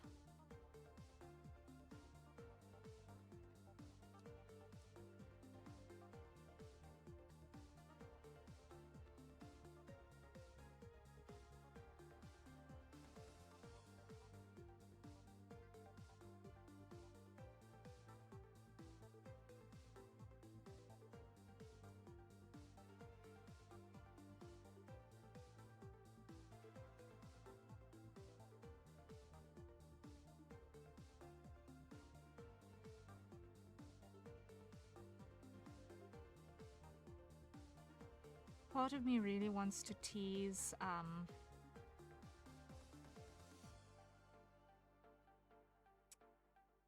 Tan's civilian look to you guys right now as well, because I have it, but I feel like I want to save it for an illustration for you guys to see that for the first time.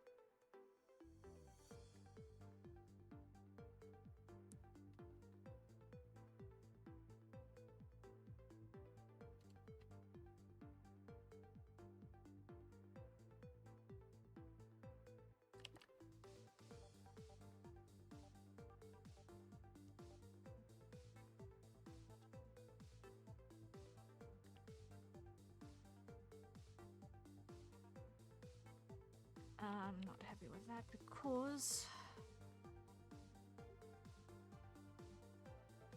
red wounds are generally relatively new. These ones will be relatively old. So let's see what happens if I do it like that way.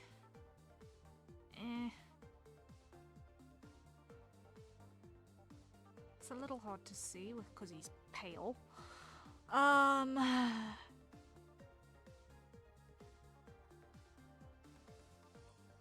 Wait a second. Hold up. I need to see something.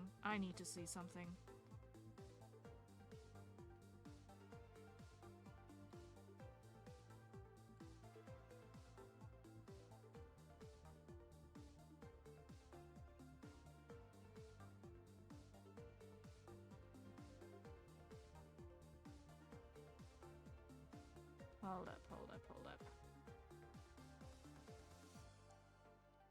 Full. Set to color. Guys, I don't believe this, but Kai is currently paler than our Welshman. Kai is paler than our Welshman. That won't do. I'm going to need to definitely adjust his color palette because Kai spends a lot more time outdoors on equatorial climates.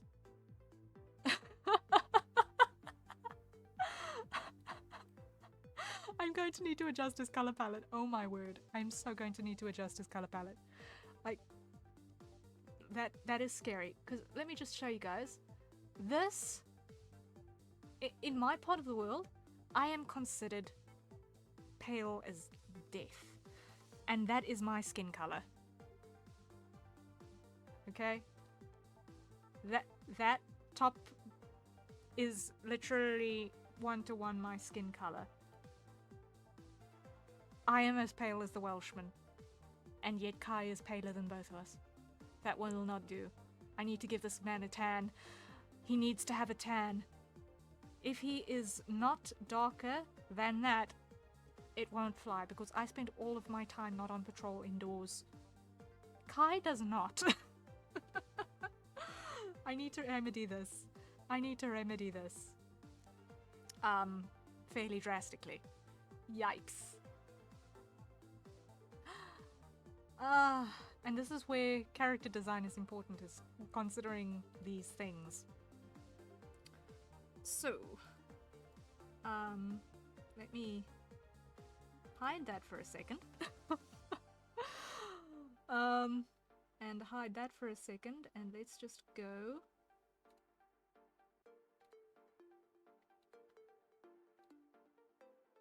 Grab that selection.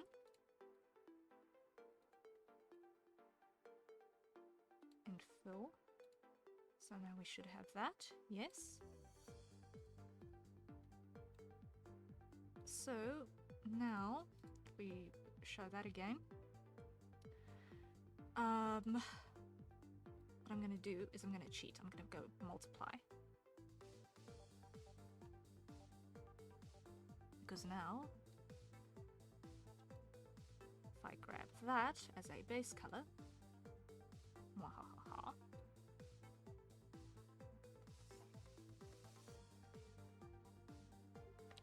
and maybe that's a little bit much.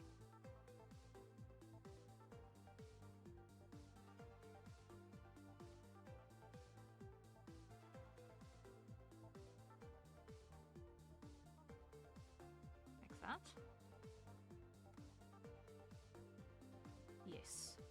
That gives us contrast. That gives us contrast. That is necessary. I am happier with that. So, you are being replaced up here. Replace color. I just did the stupid because I replaced it on the wrong palette. Okay. Copy that color. Replace. Go to Kai's color palette. Copy that color.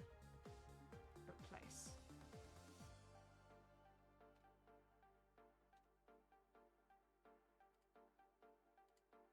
That one is going to need to be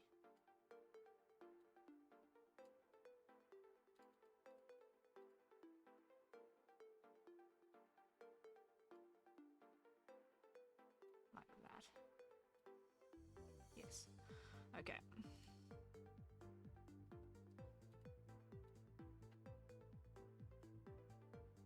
So it's not a lot darker, but you can at least see that there's a distinctly different skin tone.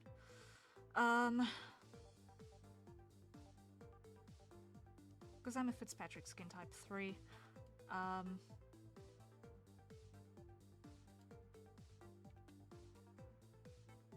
But I never see the sun. If I did actually go outdoors more, then I would have a distinctly darker skin. Because my skin type tans so very easily.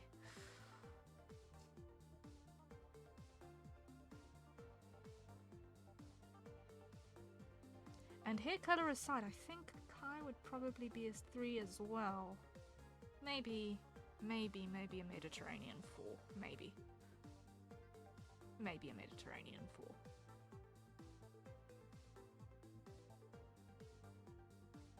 Would he?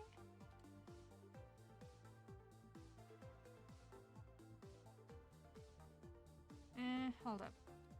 Now I'm doubting myself more.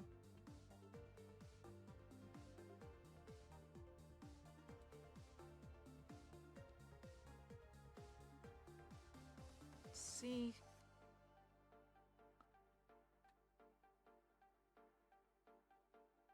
He does look good with a tan. He does look good with a tan. Huh.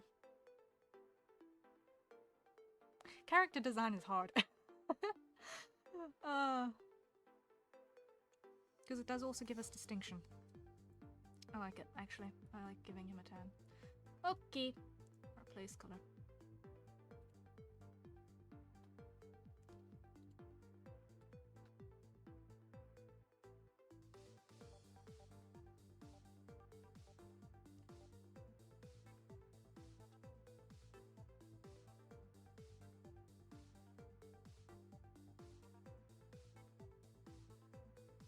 It'll give us some distinction. So at least one thing I can say for certain is that there is no shortage of skin type variety. There's going to be no shortage of skin type variety amongst our starters. Oh. So we've got the fake pale Harrier, the actual Welshman, and the cat dude with a tan as our initial 3 that you guys are going to be familiar with. And now that does actually make the scar tissue lighter than the surrounding skin, which is right. That is accurate. Because scars, when they're old, go white. Not red. Unless it's like a really particular sort of scar, then those stay red for a long time. But superficial scar tissue tends to go white. Okay, so that's that. Now let's look at our uniform colors. So we're going to start with our design requirements. Tanner than this Welsh dragon. Yes. Literally the brief that we gave ourselves just now.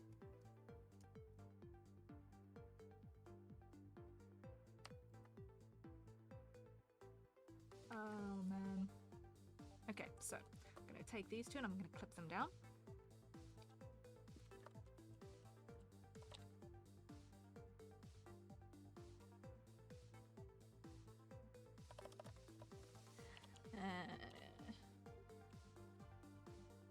Okay.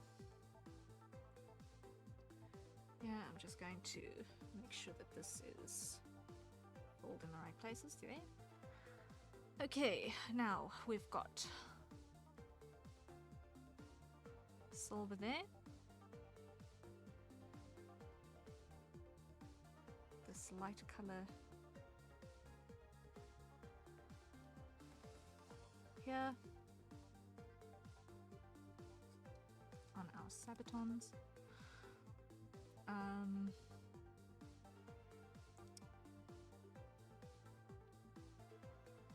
Information that we can duplicate between uniforms, we will.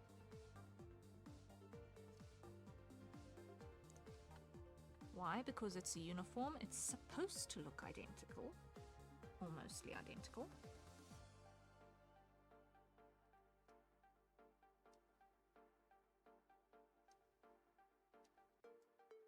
Save for functional differences.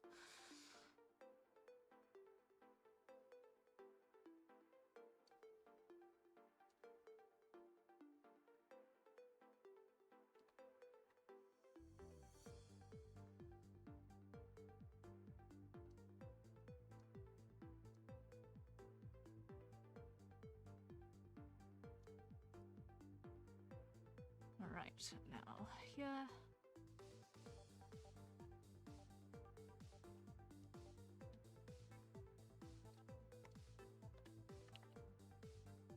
Close gap.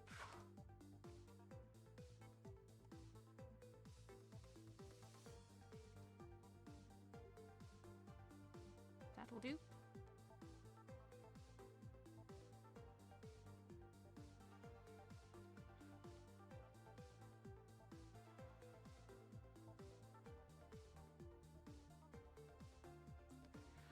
All right, and then here, that's gonna be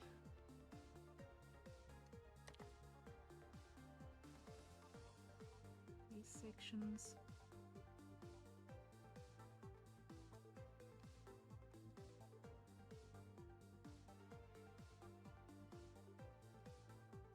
Like that. Good.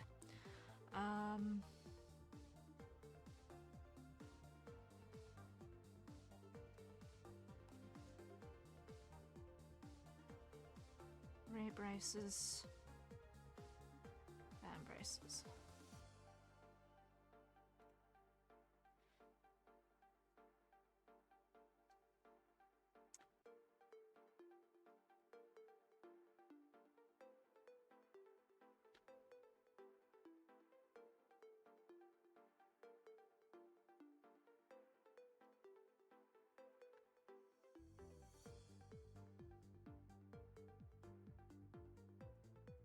Go.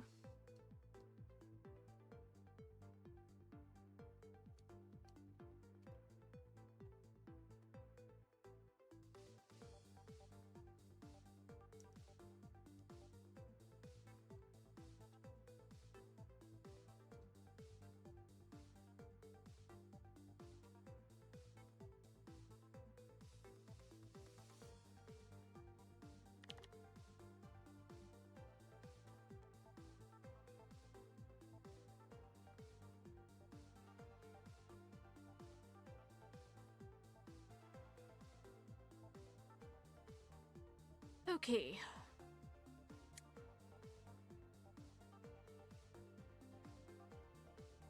And I'm going to choose that middle one for here.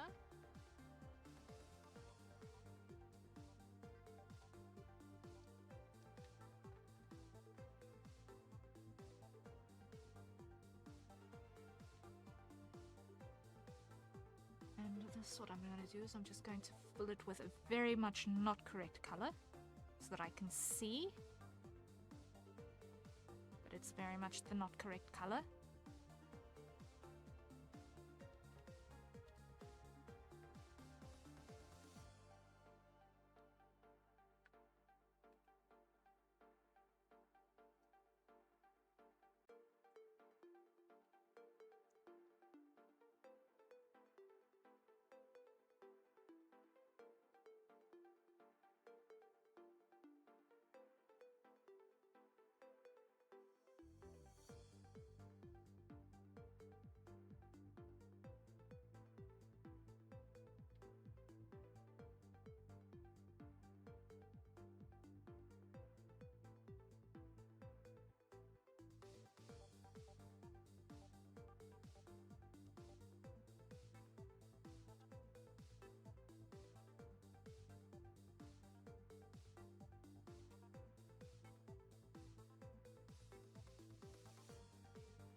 Almost there.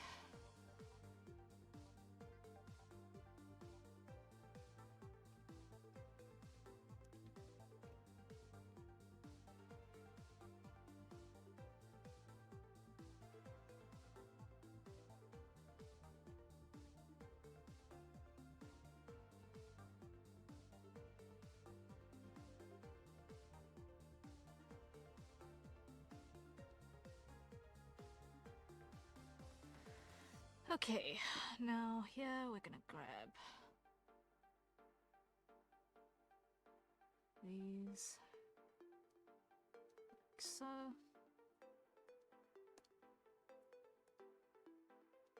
Here we go.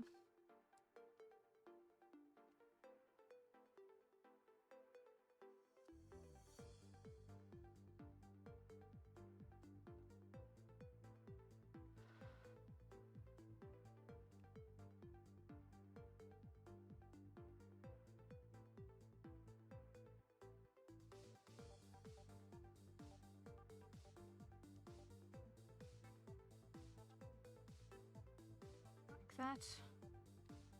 Okay.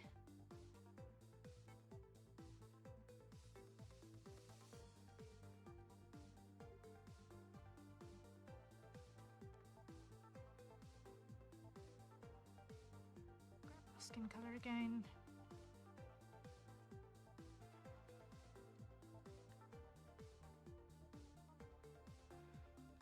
Fools, let's see.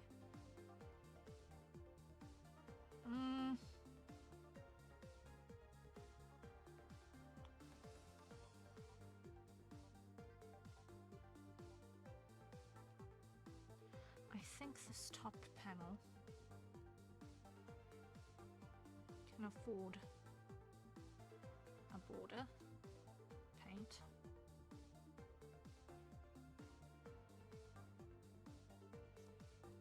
To just give a little bit more distinction to the shape.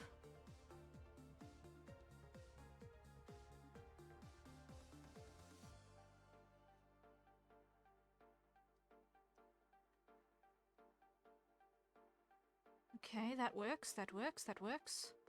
Now if we do that, and we look at the contrast between the different parts, it looks decent. They look like they go together, I think.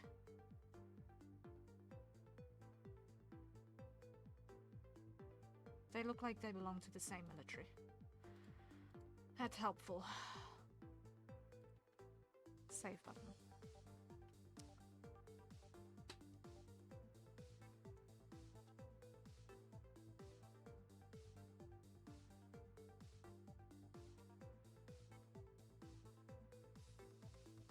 Alright. Now, let's look at eyes, because I've not yet actually decided on... Have I? I've not actually got a palette for it yet, but I do have an idea of what his eye colors are.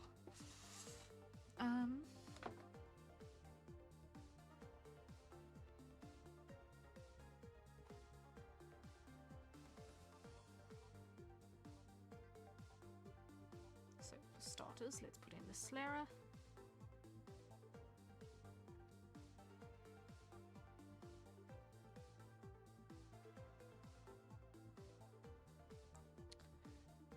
And now we go over to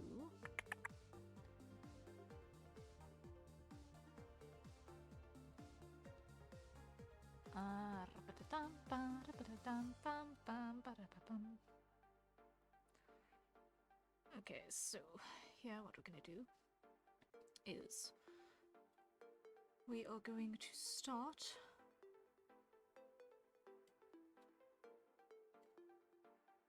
creating a color palette, so it's going to be crazy pale. I'm going to delete you guys.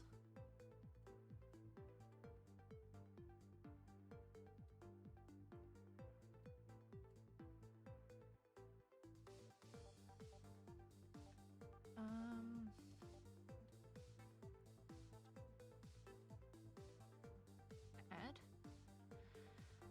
And then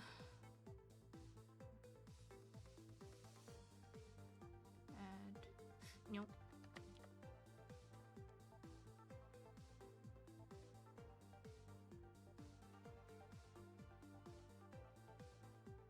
This is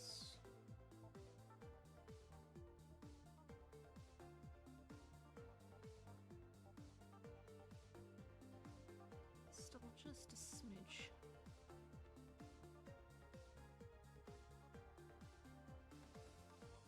Right, so that's at least one side I've got colors for now. Let me just minimize that again. Okay, so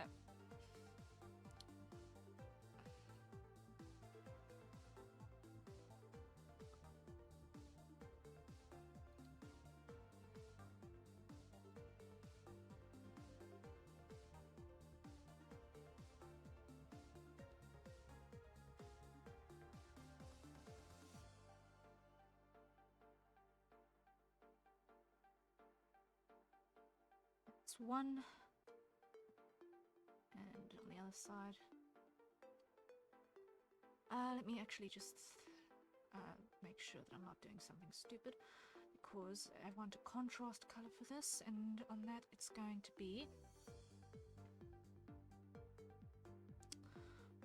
contrast that's going to work for both the blue and that. It's going to be a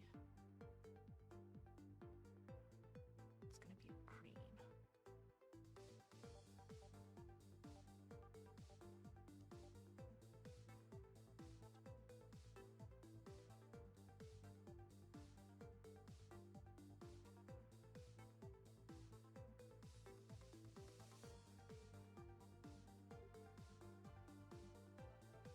Slightly louder green.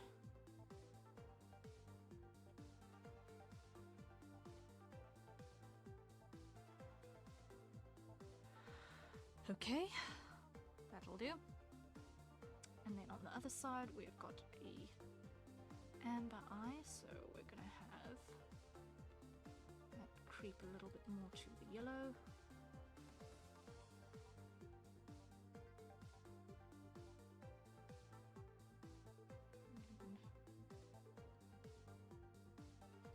Close to white. And then on the side it's going to start here, creep a little closer to the red, get a little darker, like that. Okay, so then here it's going to behave like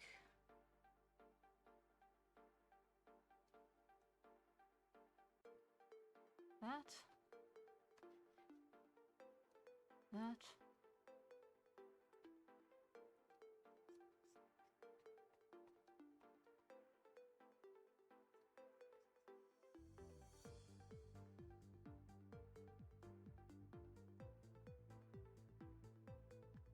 And lastly, our little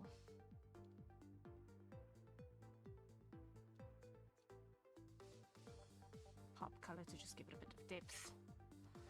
There we go.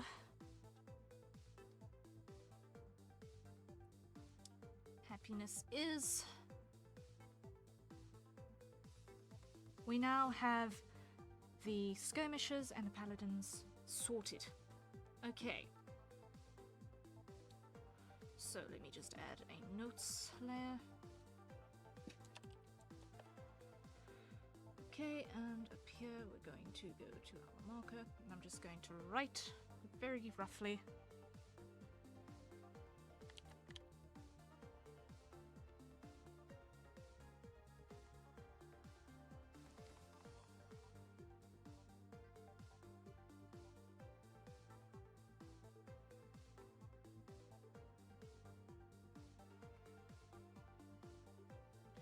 And I'm actually going to move this note down below here.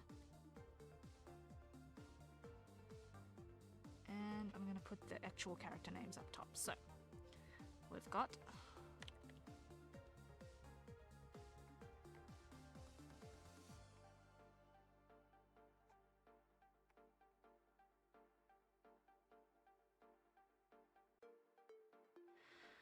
okay, and then lastly down here we're going to have our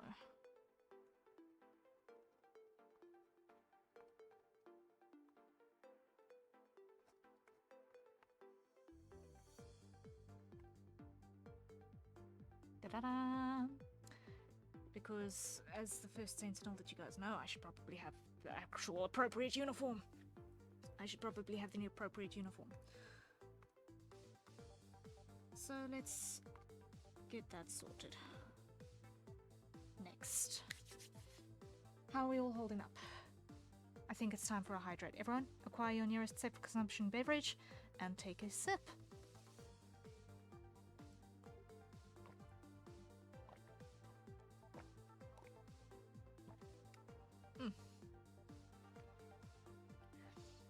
How have we already been streaming for almost 2.5 hours? Okay, fair.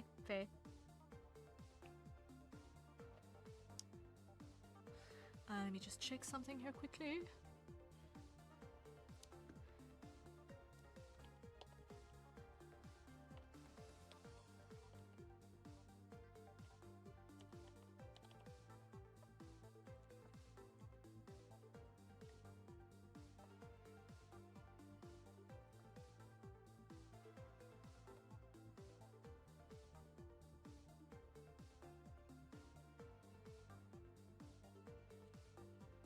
just...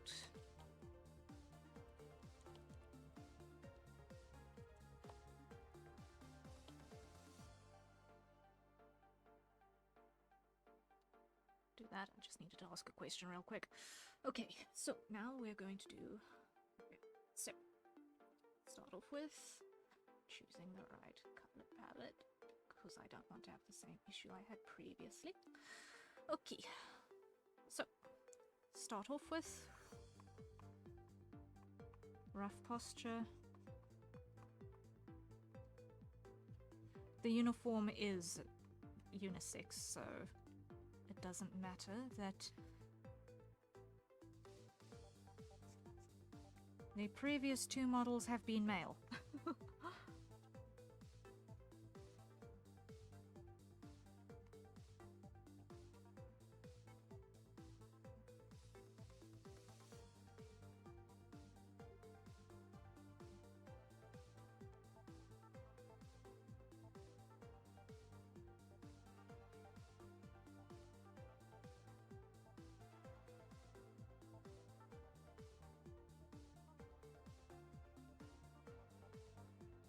What I am going to do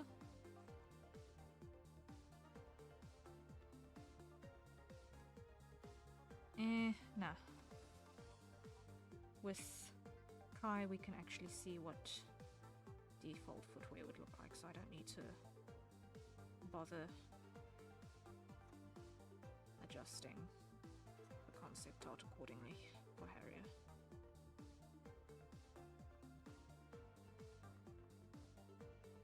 Why? Because one can infer.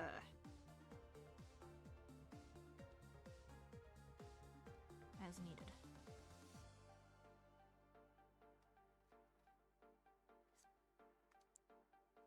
I'm not happy with that position on that leg at all.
Okay, so I'm going to start by drawing in the parts that I know are going to not be edited, which is going to be the boots.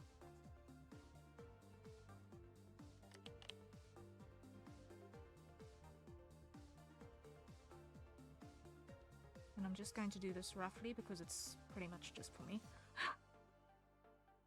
This isn't art for posting, this is art for rough ideas.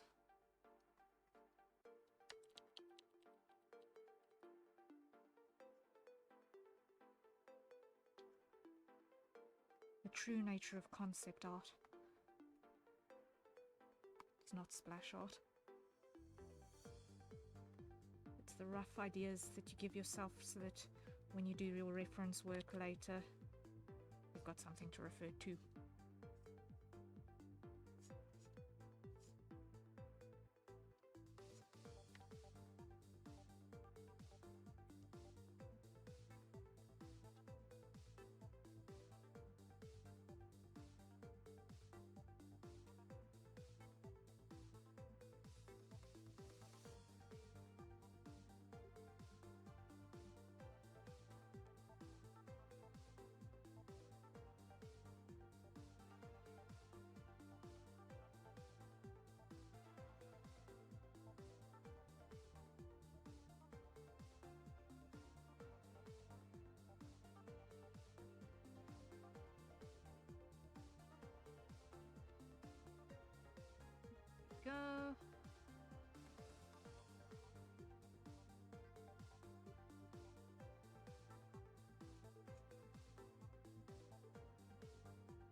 Okay.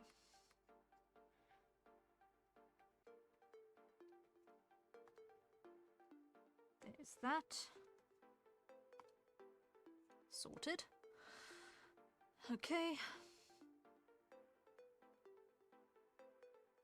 Now, not happy with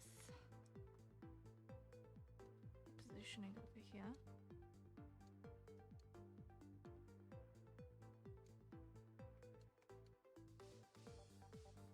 That's better.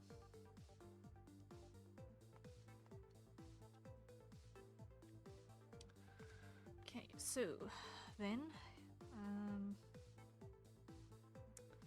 next thing, base. I'm just going to also do this one roughly because, hey, you can see exactly who it is that we're drawing here. Right over here, the one that's moving. Ow.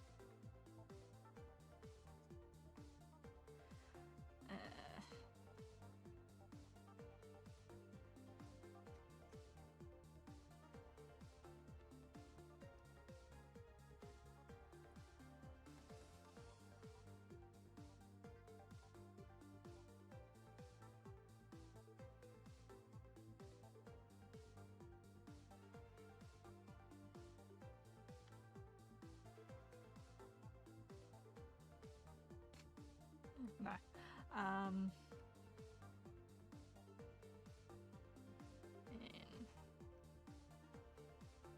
like that.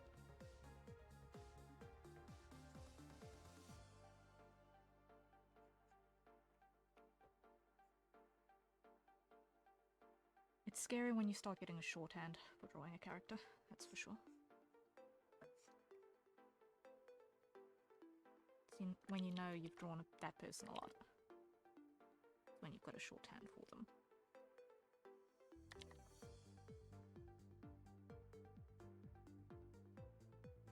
If you can draw them simply, you've drawn them a lot.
Okay.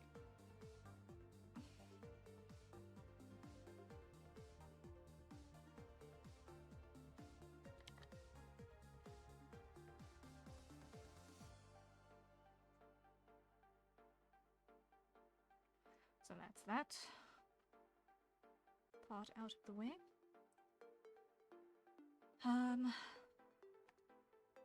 Proportionally though, let me just check. Thought so.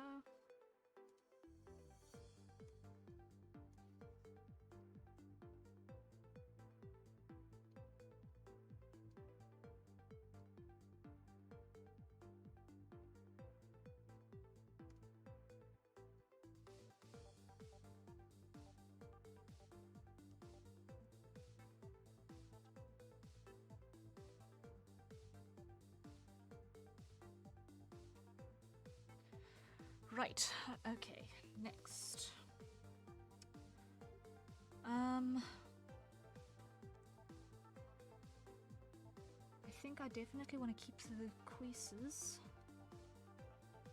I'm going to scrap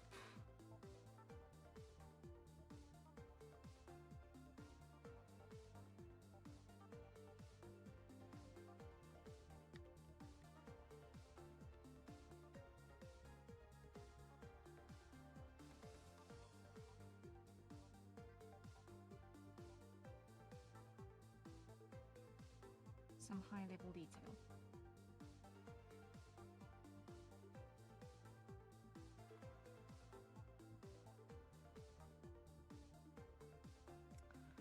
So,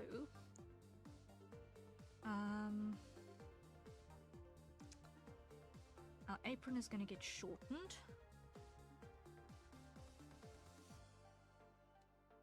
We're going to keep a breastplate.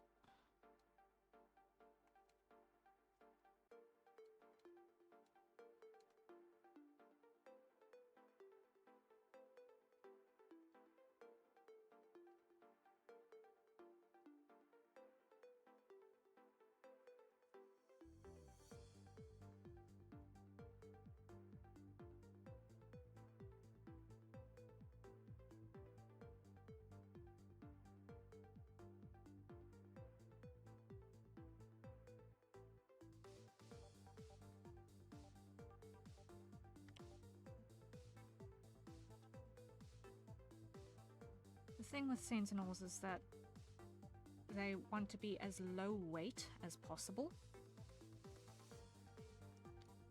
for best maneuverability.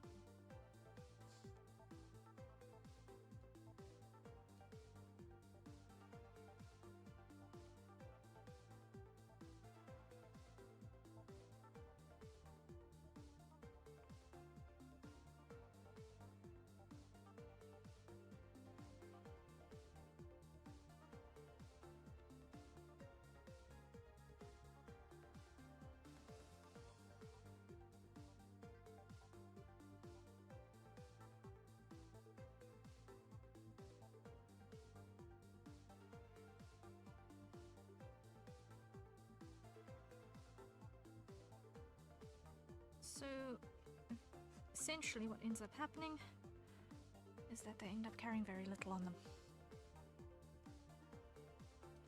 making them comparatively that much faster to draw.